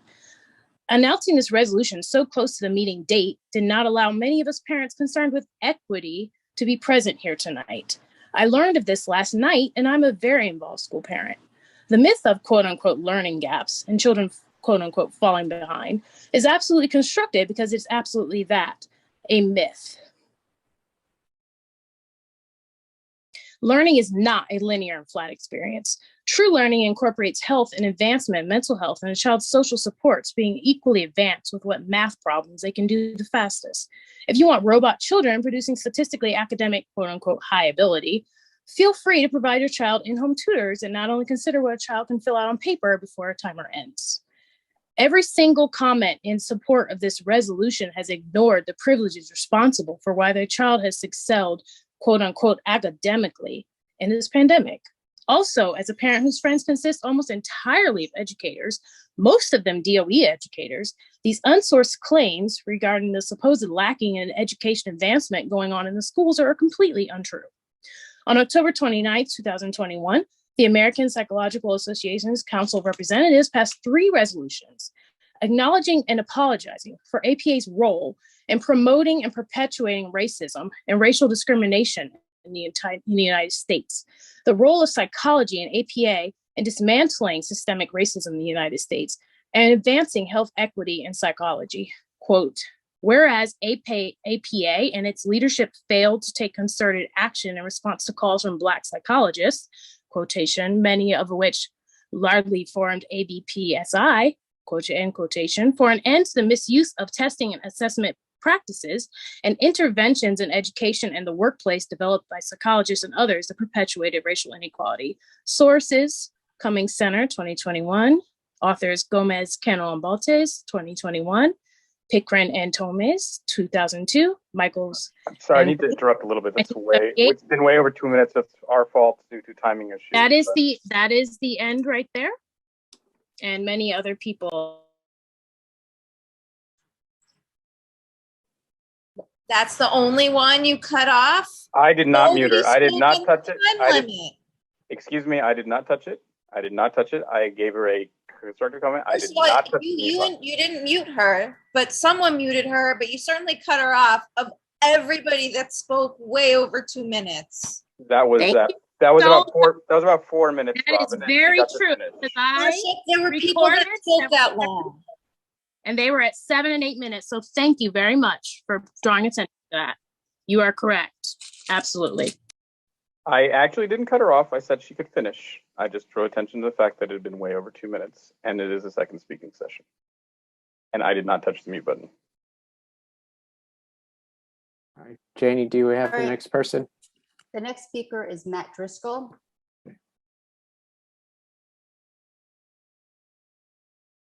Hi, I'm here. Hi, good evening. My name is Matt Driscoll. I am a parent, but I'm not a parent of a District 2 student, but I'm a teacher in District 2. I work at the Clinton School. I'm the current chapter leader there. I'm a member of the movement of rank and file educators, a caucus within the UFT that's fought for equity in schools for years. And I'm here to speak out against Resolution 182.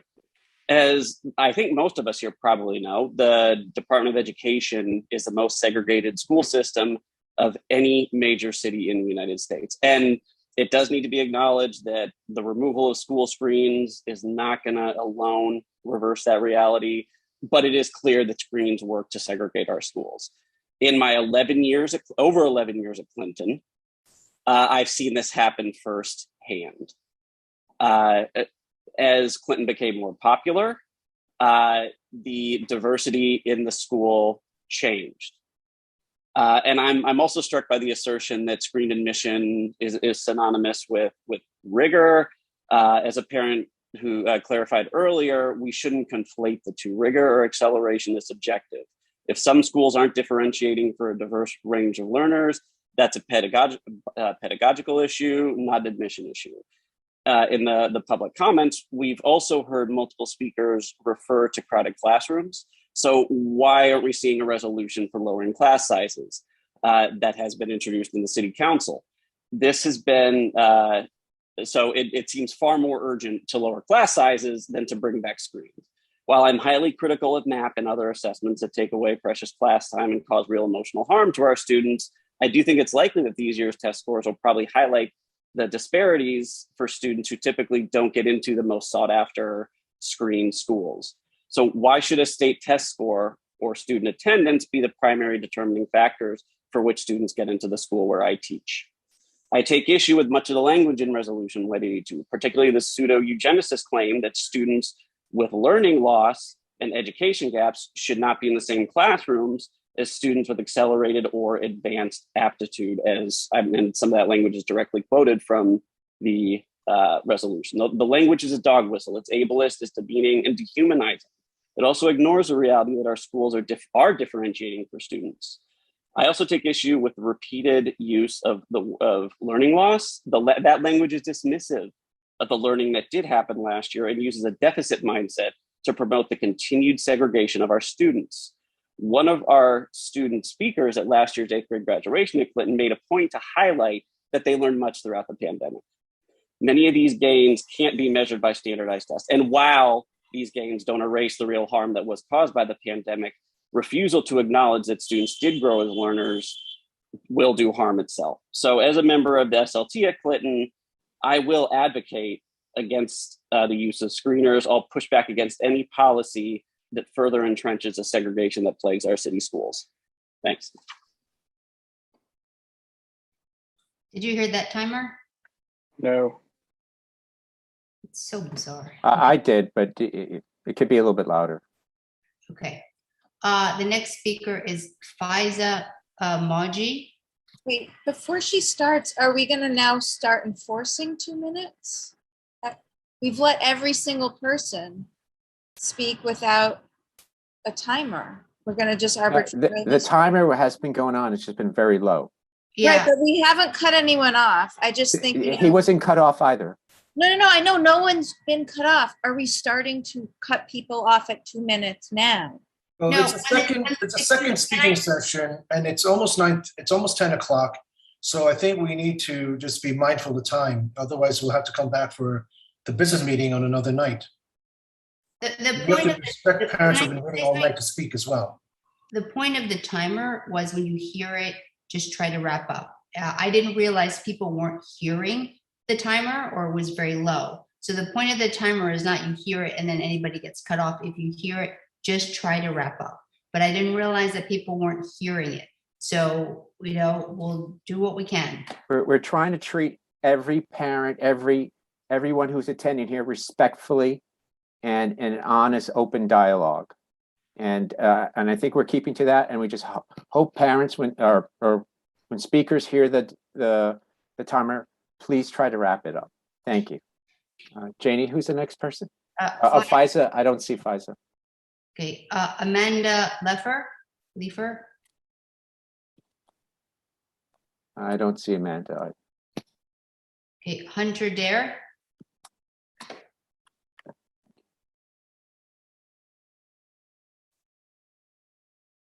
Don't see him. No, I unmuted him. Oh, there. He's under T. Sorry. Hi. I'll be brief here. I want to address one thing that Matthew Driscoll said, and that New York City is the most segregated major city in the country in our school system. That's absolutely not true. The UCLA project that looks at this talks about New York State being the most segregated, not about New York City. And this is much more about housing segregation, and it's much more about a large number of white families living in the suburbs like in Westchester, not about New York City schools. In fact, schools like Washington, D.C. and schools like Detroit are far more segregated than New York City. So I want to have us not keep perpetuating that myth that New York City schools are the most segregated. And I want to speak against the idea that gifted and talented programs are create more segregation.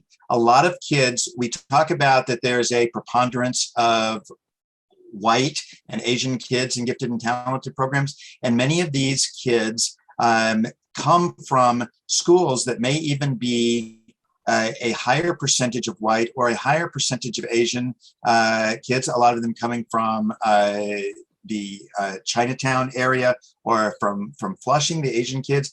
And eliminating these programs actually could exacerbate segregation within New York City.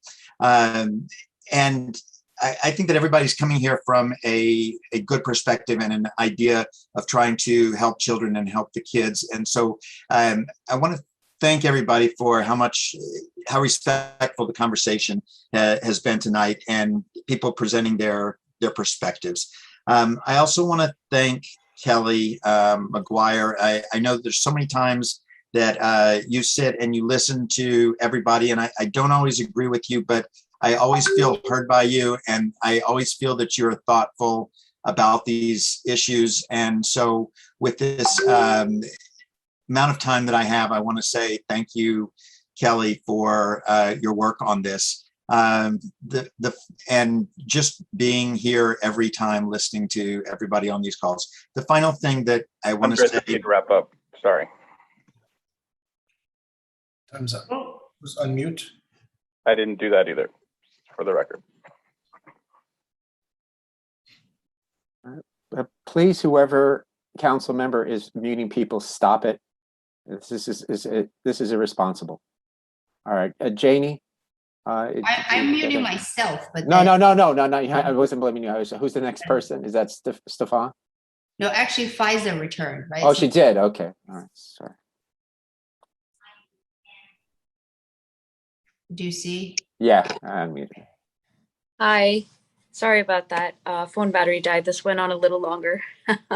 My name is Faiza Mauji, and I'm a D2 parent. And I'm here to speak in favor of Resolution 182. I don't love the current screening process as it is. I do think that there are issues that should be addressed, but I am firmly in favor of restoring SP and advanced curriculum in middle schools. And the reason I'm in favor of this is because I believe that learning should be differentiated. I don't know why there's such a fuss about accelerated learning needs and the choices of a few select, maybe 1,000 kids in the district. I don't think that the accelerated learning needs of some kids detracts or takes away from the educational experience of a child at a zone school, a child at a Title I school, or from a child in temporary housing. I don't see why the two are constantly being equated, and this becomes this racist argument. It's not. If it benefits someone's child, my child, your child, anyone's child, to receive an accelerated learning, then so be it. They should get it. There should be choices. And I just want to point out something. About 10 days ago, there was a wonderful CECD2 meeting led by Ushma Neal.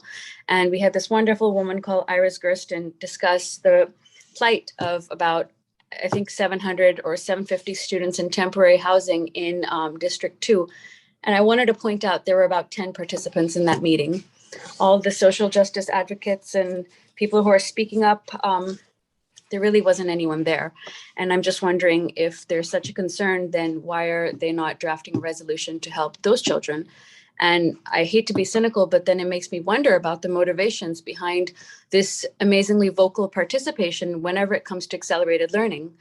I think public schools need to be better for all students, for children in vulnerable living situations, for children who are struggling academically, for children who have lost parents due to the pandemic, for children who want to push boundaries, and for children who want acceleration.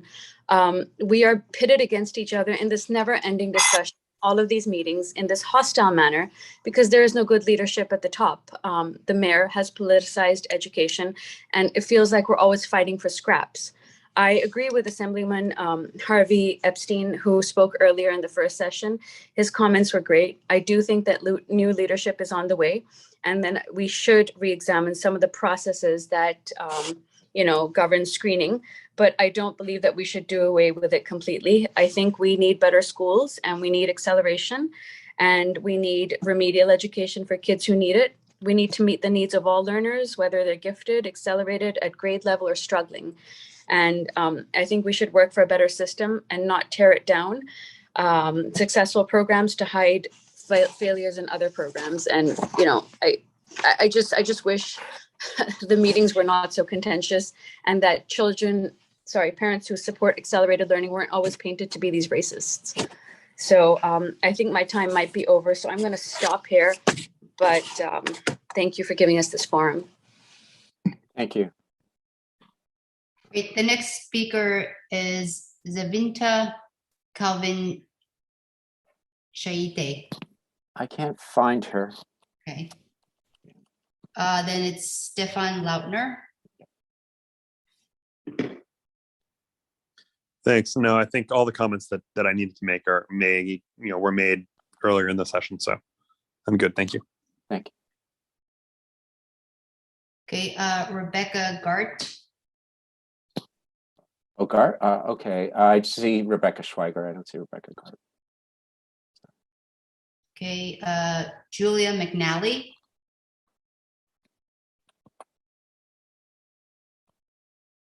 Julia McNally. Yes, hi. Thank you for the opportunity to speak. My name is Julia McNally. I'm a District 2 parent. My children attend the Ella Baker School.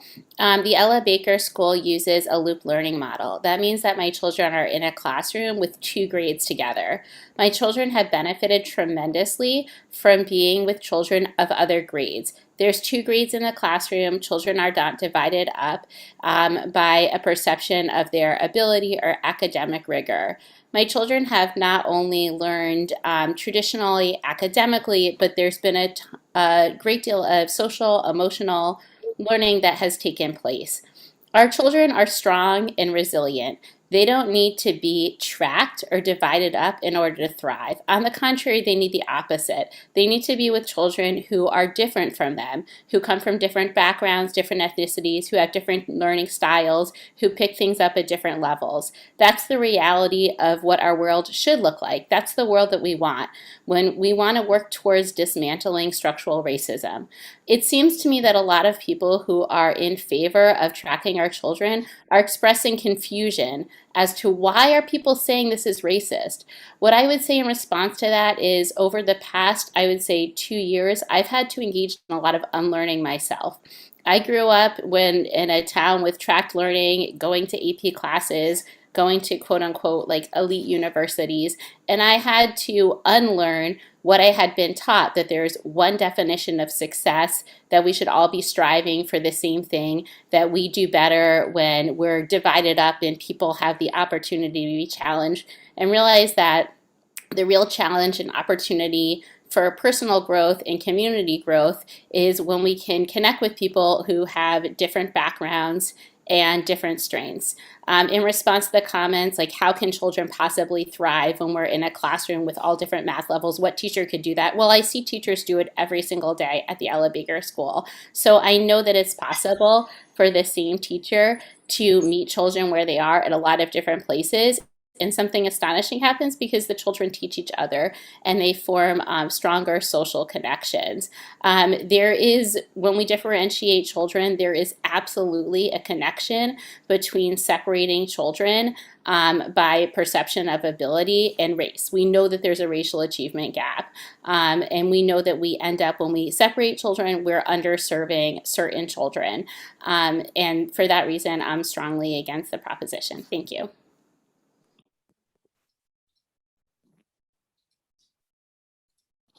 Okay, the next speaker is Kamala Carmen. I don't see Kamala.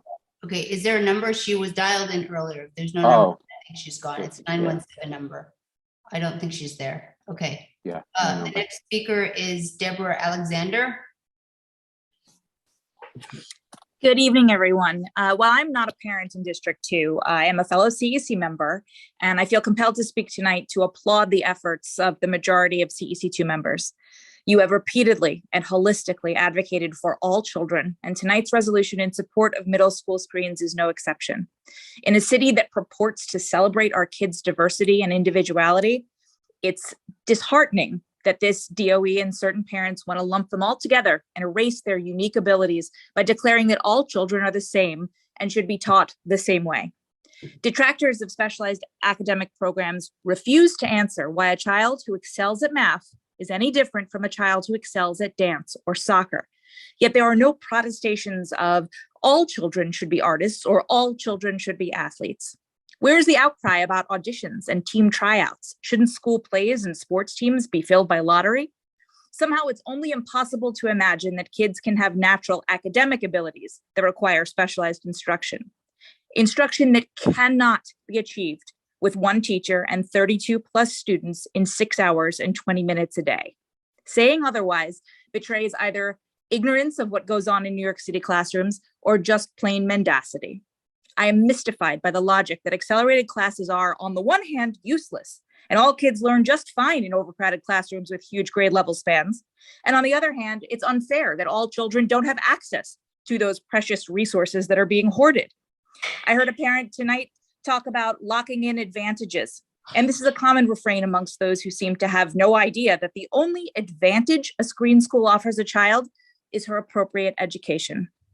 In a perfect encapsulation of the paradigm detractors of accelerated education want to perpetuate, this year my sixth graders' teachers informed us that we should not make parent-teacher conference appointments if our child was performing at or above grade level, because overworked teachers need to focus their limited time and resources on those who are struggling.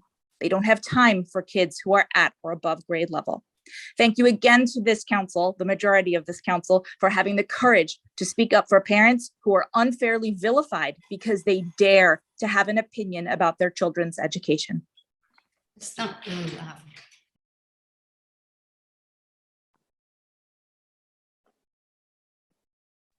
Okay, the next speaker is Erica Della Pena. Hi, good evening, everyone. My name is Erica de la Peña, and I support the resolution calling for differentiated learning for middle school. I'm here to speak on behalf of my son, who is a sixth grader at Wagner. This is our first year attending a public school in New York City. We come from a public school district in Austin, Texas, where I was for the last 2 years one of the 10 members of the Special Education Parent Working Group and a liaison between 2 elementary schools and the Special Education Department. I'm currently an SLT for one of the elementary schools in District 2. I decided to come and speak to you tonight because I'm perplexed at the fact that the DOE eliminated AP classes and as a result has denied my son and many others of the accelerated instruction that he has the right to receive.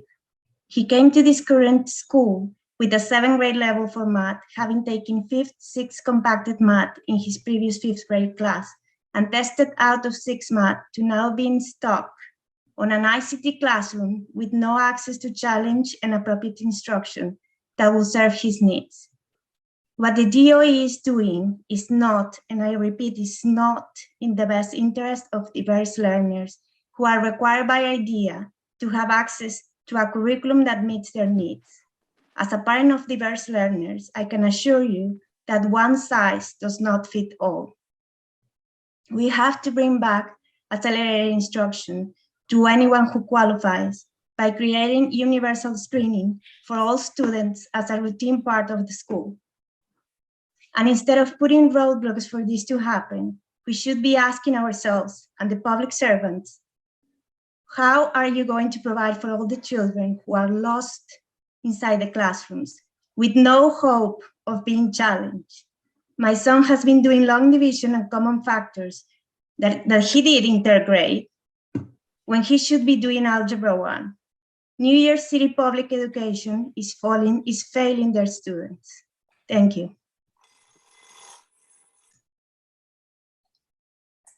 Okay, the next speaker is Rigo Alicia. All right, got it. Hey, thanks for.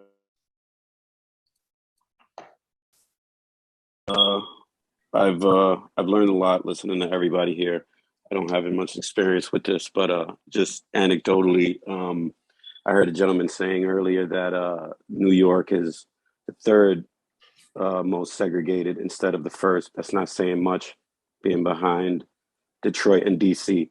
And growing up in New York, growing up in the Bronx, it's extremely segregated, and that's the experience, I had. With that being said, it's no secret that, all right, so I'm a parent of 2 kids in District 2, right? I don't live anywhere near District 2. And if it wasn't for a G&T program that my daughter passed, my kids wouldn't be able to go to that school, period. I understand that, screening is scary because it can be used to exclude. And I think that's the worry. And I'm worried about it too, But it's no secret that children taught where there's more money get taught better, get taught more advanced, they get pushed more. A teacher of mine when I was in 7th grade showed me his son's homework. His son was in 3rd grade and he lived in a more affluent area. His son was doing algebra. I was in 7th grade. I had never seen algebra before,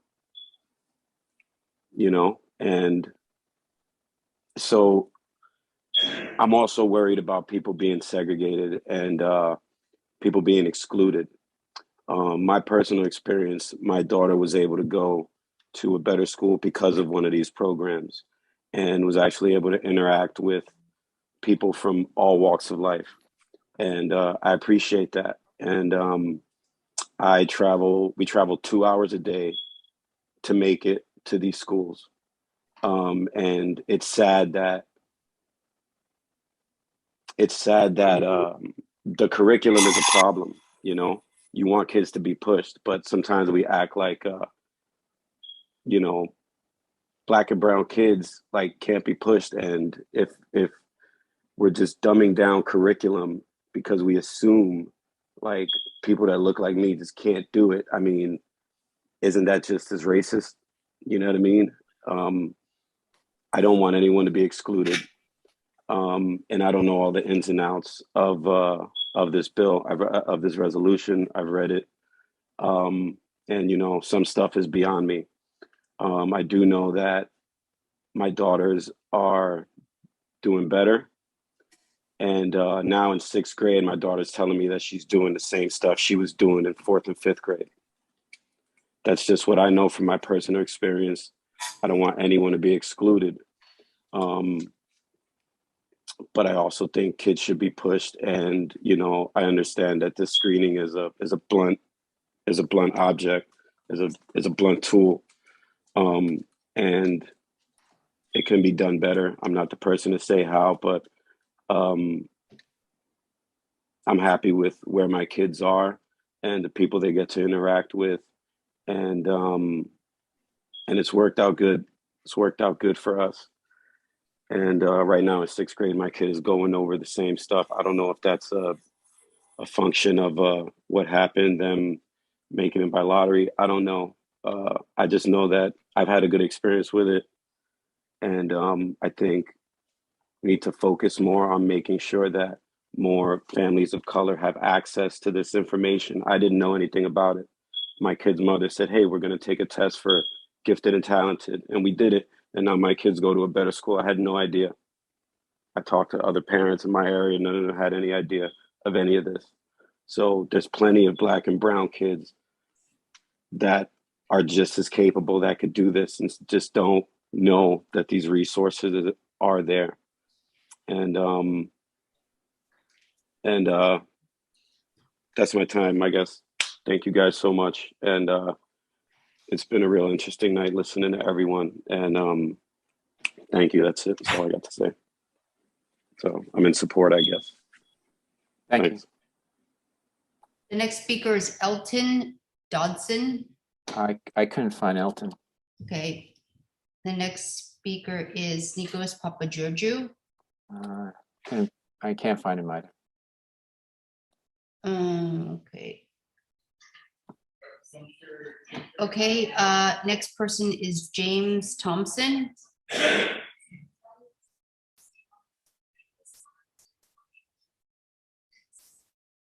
James Thompson.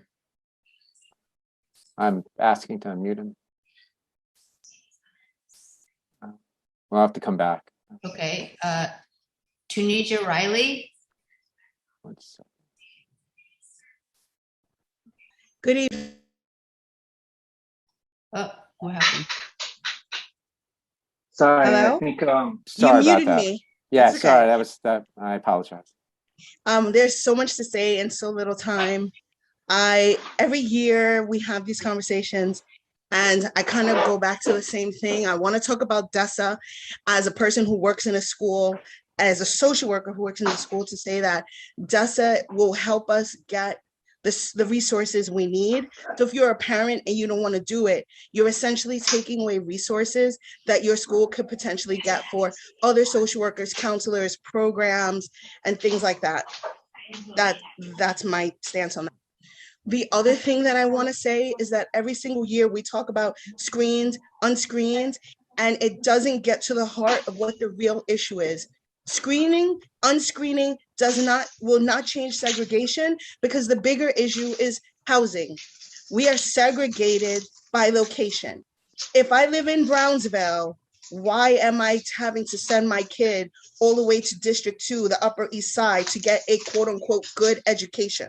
The problem is that when we fight for these things, we ignore the fact that schools across the city are not equitable. My elementary school in Brownsville should be just as good and academically rigorous as my school on the Upper East Side.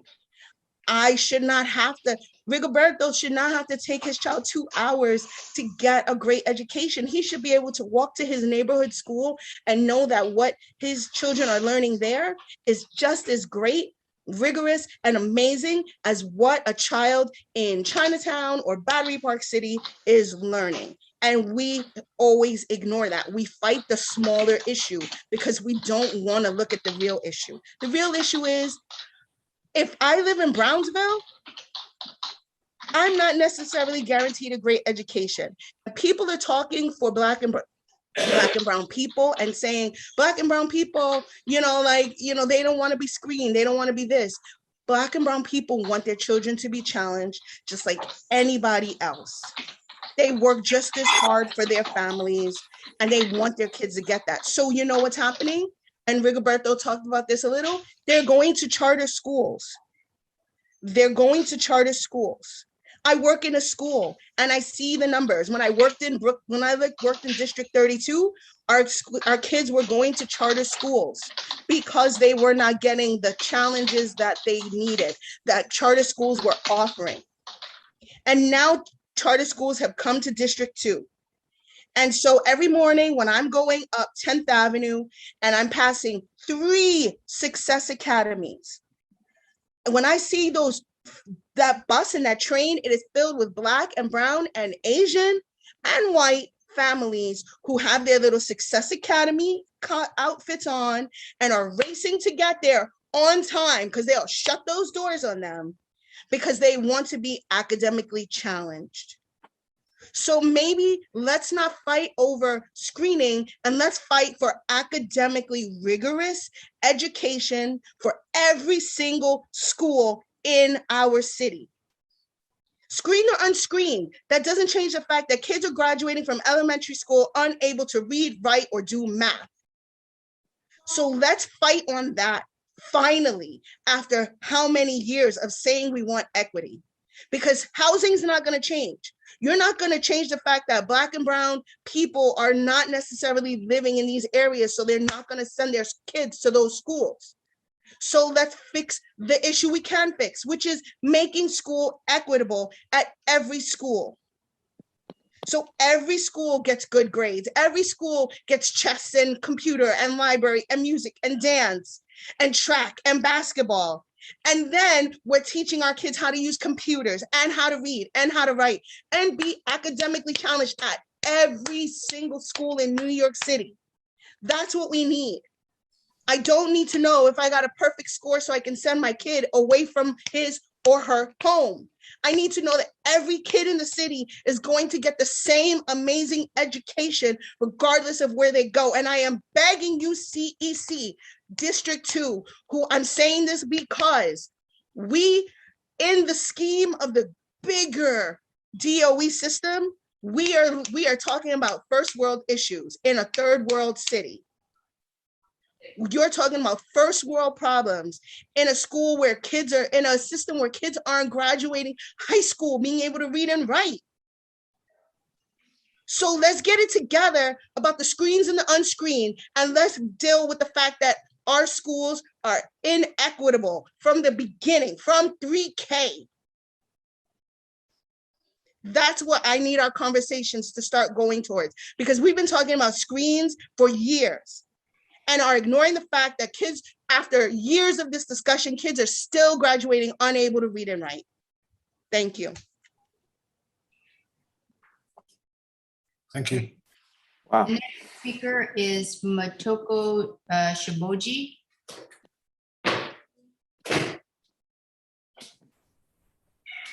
Yes.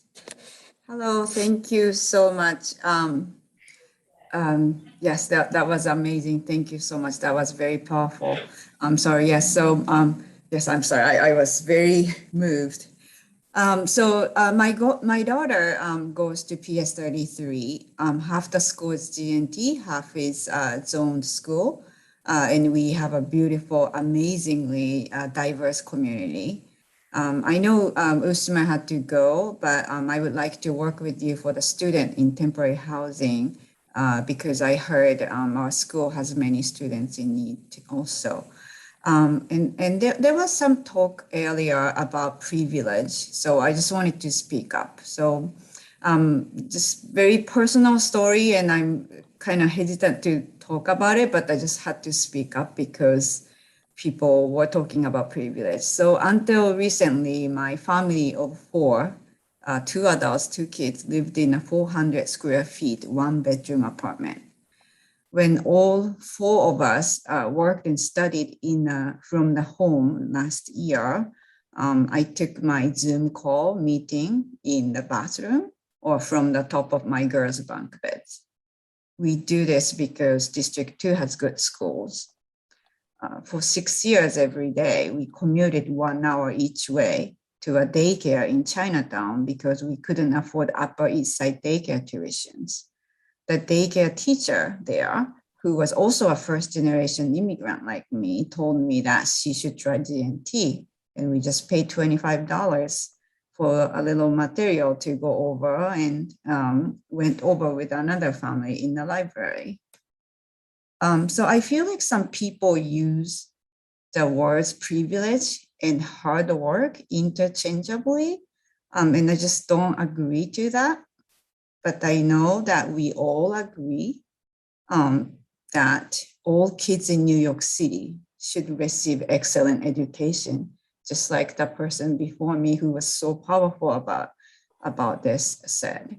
We know that what we think excellent is different for each family, though. We've been discussing and we have been not agreeing. We have different opinions what is excellent. And I believe that we should have choices. So I support the resolution. Thank you very much. Great. The next speaker is Selim Subotar. Thank you for this opportunity. Hi, my name is Salam. I'm a District 2 parent, and I speak personally and on behalf of a fellow parent, Elaine, who unfortunately lost her voice. At least at this point, I have a 5th grader. We're getting ready to do middle school application, and it feels very unfair to bring back competitive admissions this year, because for those of us who have opted to do fully remote education last year, and kids receiving a pass or fail grade, and this year, if they're doing it competitive, it doesn't really show what the kids are capable of or what education standing truly have, and it becomes very, very difficult to discern whether or not they're have higher grade standing or not. So at least for this year's school application, it just it is not time to bring back the competitive admission process. And so I'm against the resolution.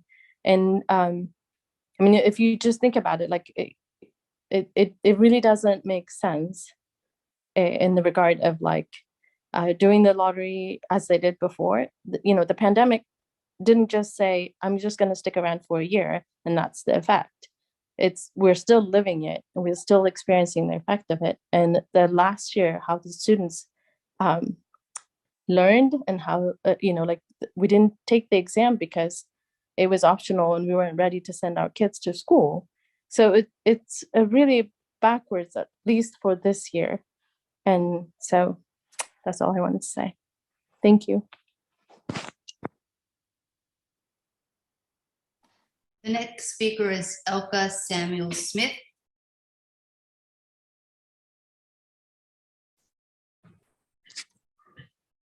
Thank you. I'm a parent in D2, and I wanted to start by saying, in honor of Indigenous Heritage Month, that this district is situated on the original lands of the Lenape people, who recognize the values of community and uplifting those who needed it most, first and foremost. And I find it hard to understand that while we are still dealing with a pandemic with over 100,000 students who are housing insecure in this city, that this committee insists on focusing on reinstating outdated and blatantly racist screening and testing practices. Just to be clear, I don't think parents advocating for their kids' needs are necessarily racist, but I do think that there is a clear lack of understanding of American history and the structural racism that created these very programs. Privilege, by the way, is a direct result of what people in power inherit. It has absolutely nothing to do with hard work. It's actually the opposite. So where's the resolution to reduce class sizes? This is something that would actually benefit all of our students and support differentiated learning needs in the classroom. Where's the resolution to create local housing stability for the students who have literally been displaced, being kicked out of hotels and back into the temporary housing system?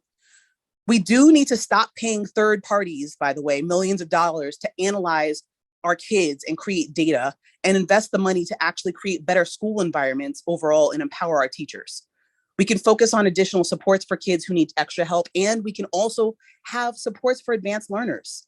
I don't think if you're against screens that it's synonymous with being against advanced learning. I don't think that's what people are saying at all.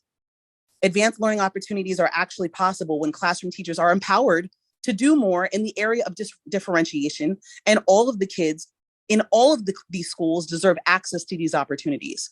We should also be talking about how we are supporting our students who have been traumatized by a double pandemic. And we should focus on culturally responsive curriculum that teaches factual history. So perhaps there would be a deeper, widespread understanding of the impact of perpetuating current systems that were built upon inequality.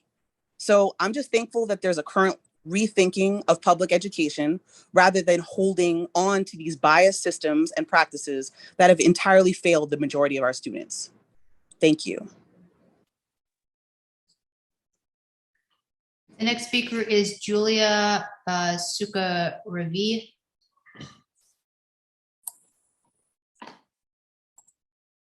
Hi, can you hear me? Yes. We can hear you. Hi. Yes. Thank you for the opportunity to speak. I'm a District 3 parent, and for the last couple of months, it's been extraordinary to participate in meetings like this, and it was extraordinarily powerful to hear the stories from the parents and hear the pain and hear the joy and share the experiences. And I wanted to address immediately the previous speaker, the racist screening comments, and I wanted to introduce a quote from Ruben Diaz Jr., the Bronx Borough president, who said in 2019, when a diversity panel recommended screened programs to be eliminated. Oh, there are not enough Black and Latino students in these programs, so let's eliminate them because that is racist. Are they suggesting that we can't make the cut?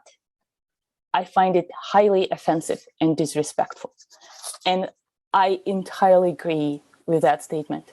Gifted learners and people who need accelerated learning can be found across any culture. They don't have to be white, they don't have to be Asian, they don't have to be Black. They don't have to be of any color. These people and the parents who support them in their search for knowledge, we should applaud them. We should applaud the diversity that is present in the city. And we should provide the opportunity for any people, for any person to have that option. And I applaud Rick Berta with his 2-hour commute in his school to provide for his children. He values education. There are a number of parents like this across any of the citywide school, which, by the way, hoarding of the resources, that is a statement about the gifted programs that is so overstated, and it's such a myth. And if we go and check the numbers, any citywide school spends half as much money as any of the Bronx schools does. So let's find a way to provide this opportunity to open gifted and talented schools, programs, classes in Bronx, in Staten Island, in Queens, in Flushing, everywhere where we have these gifted learners who need acceleration.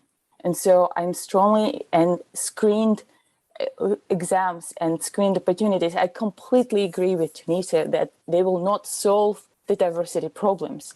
The only thing that they will do, they will ensure the at least going in knowledge on par with the rest of the students. There are anecdotal evidence in this year experience in the 6th grade where part of the class is solving 1st grade problems, and the other part of the class is solving 9th grade algebra problems. And the teacher is just completely lost in managing the classroom because they can't handle the diversity of the learners in the classroom. We need to find a way to provide for children at any level. We need to make sure that children in 6th grade and 7th grade and high schools graduate knowing how to read and knowing how to do their math. And we need to find a way for people who seek accelerated education to have that opportunity. Thank you so much for the opportunity to speak. The next speaker is Lilibeth Feliciano.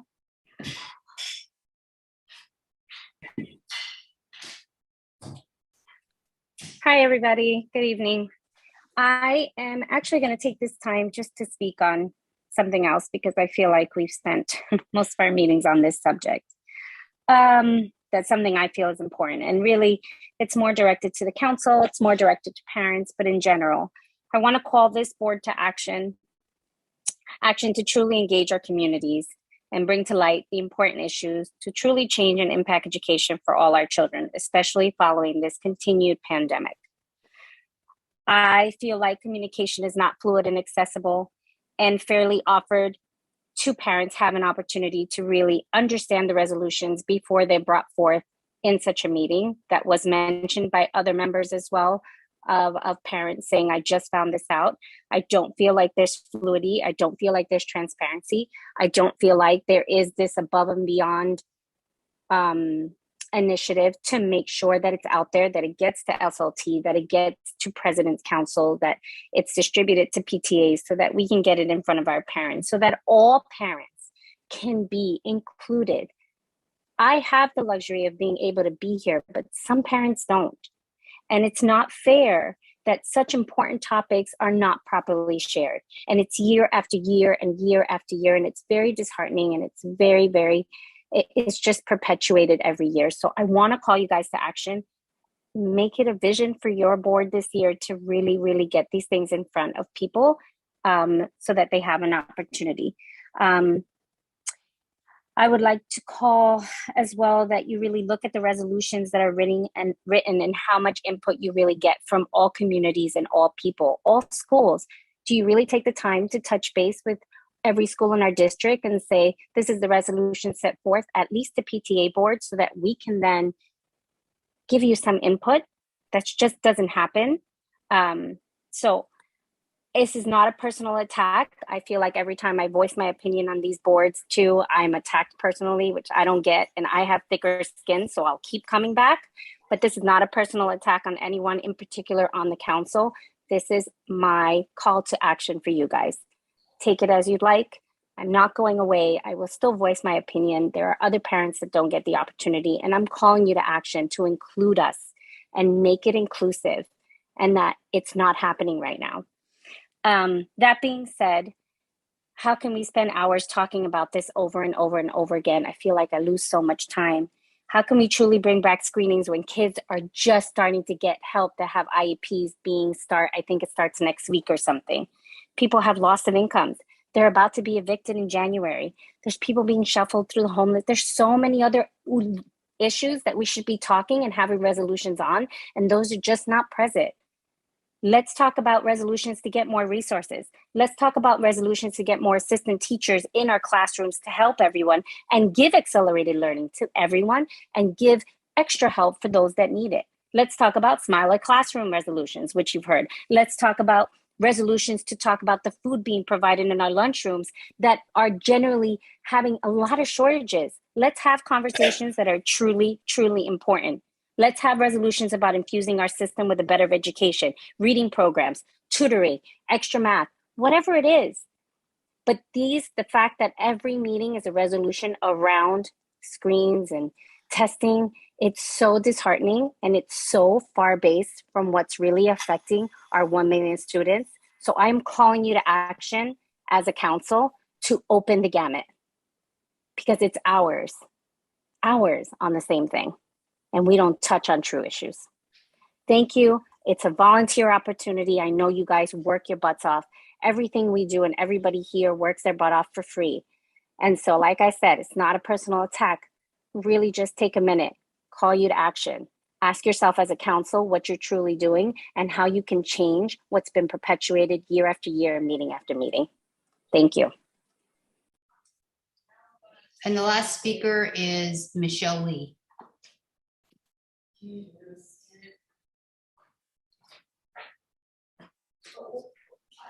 Can you hear me? Yes. Great. I actually really agreed with the last speaker. It's disappointing to hear how much brain power and emotion is spent on this issue, which is really obscuring the fact that the DOE has not been held accountable in terms of adequately educating our children. And now we're in this position where we're fighting for a very small number of programs. And I think Faiza earlier had made a great point where was the support for those communities in the housing areas that really needed that, the same folks who are fighting against screens, why are they not there in those type of conversations? I think that was a really good comment to recognize, like, where are our battles? Why are we spending so much time on this?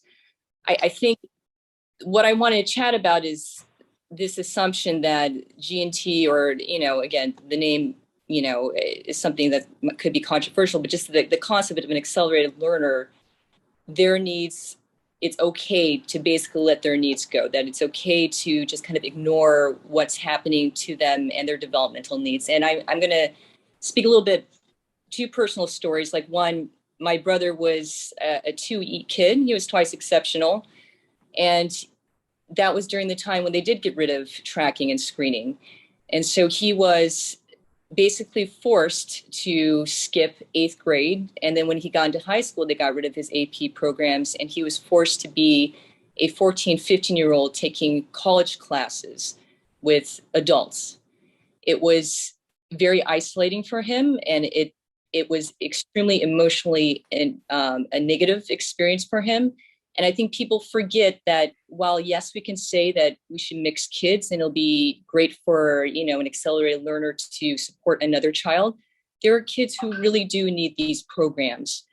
The other thing I'd say is, like, why are we investing so much time on this when, there's additional trauma and whatnot involved and there's bigger issues? I had found out a few weeks ago that one of my daughter's closest friends, her mother had passed away from COVID. And I was very shocked to hear it. And I was very sad to hear it.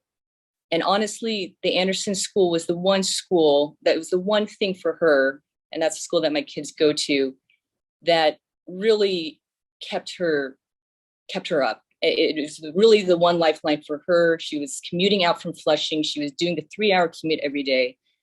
And she really needed the types of services that an accelerated program provided her. And I think that a lot of people forget that there are kids who are not going to be okay if you get rid of these programs. And so I would really like people to think about that. There are other specialized needs that also combine not just accelerated learning, but also other disabilities that do make up the twice exceptional population of students. And those often get overlooked. So again, I support this resolution. I think this is an avenue for people like my brother. I wish he had a screen program.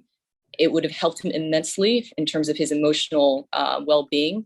And for other students like this girl who had lost her mother, again, these are a lifeline for students like her. Thank you.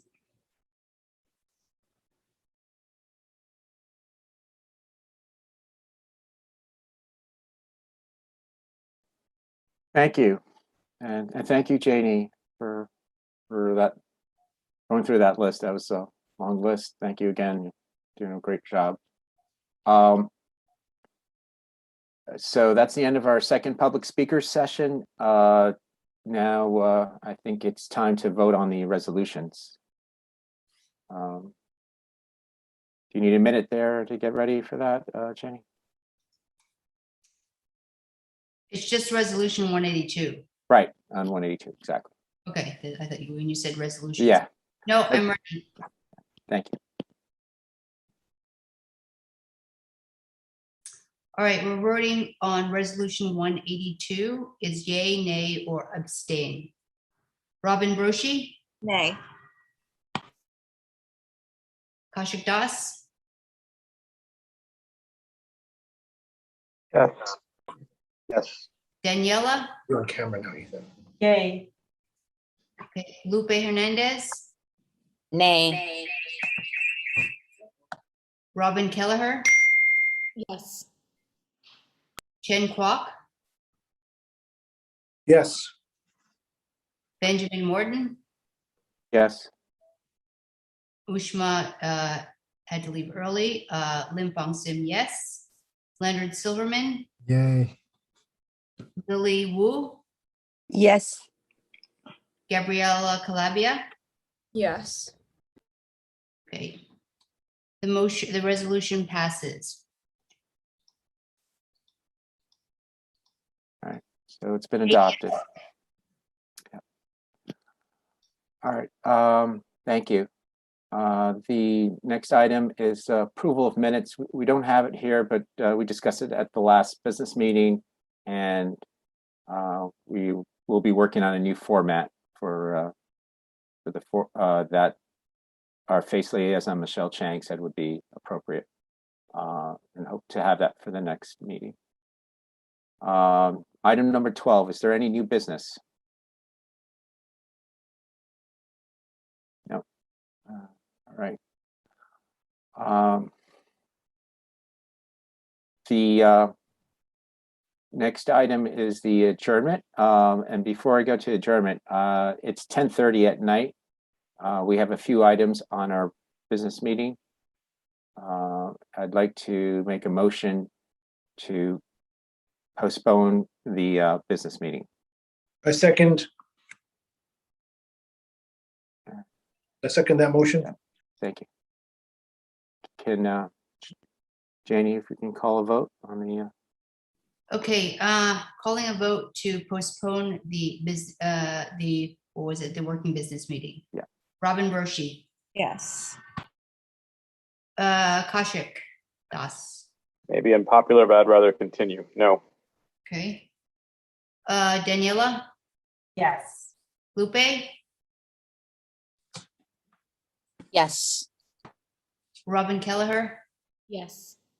Chen Kwok, Yes. Benjamin Morton, yes? Janie, yes, Leonard Silverman, Yes. Lily Wu, Yes. Gabriella. Yes. Okay, we are postponing. All right. So that concludes our calendar meeting for November. And as soon as we have a date for the November working business meeting, I will post it and send out an email blast to our community. Thank you very much, everyone. Thank you, Ben. Thank you, Ben. Thanks, Ben.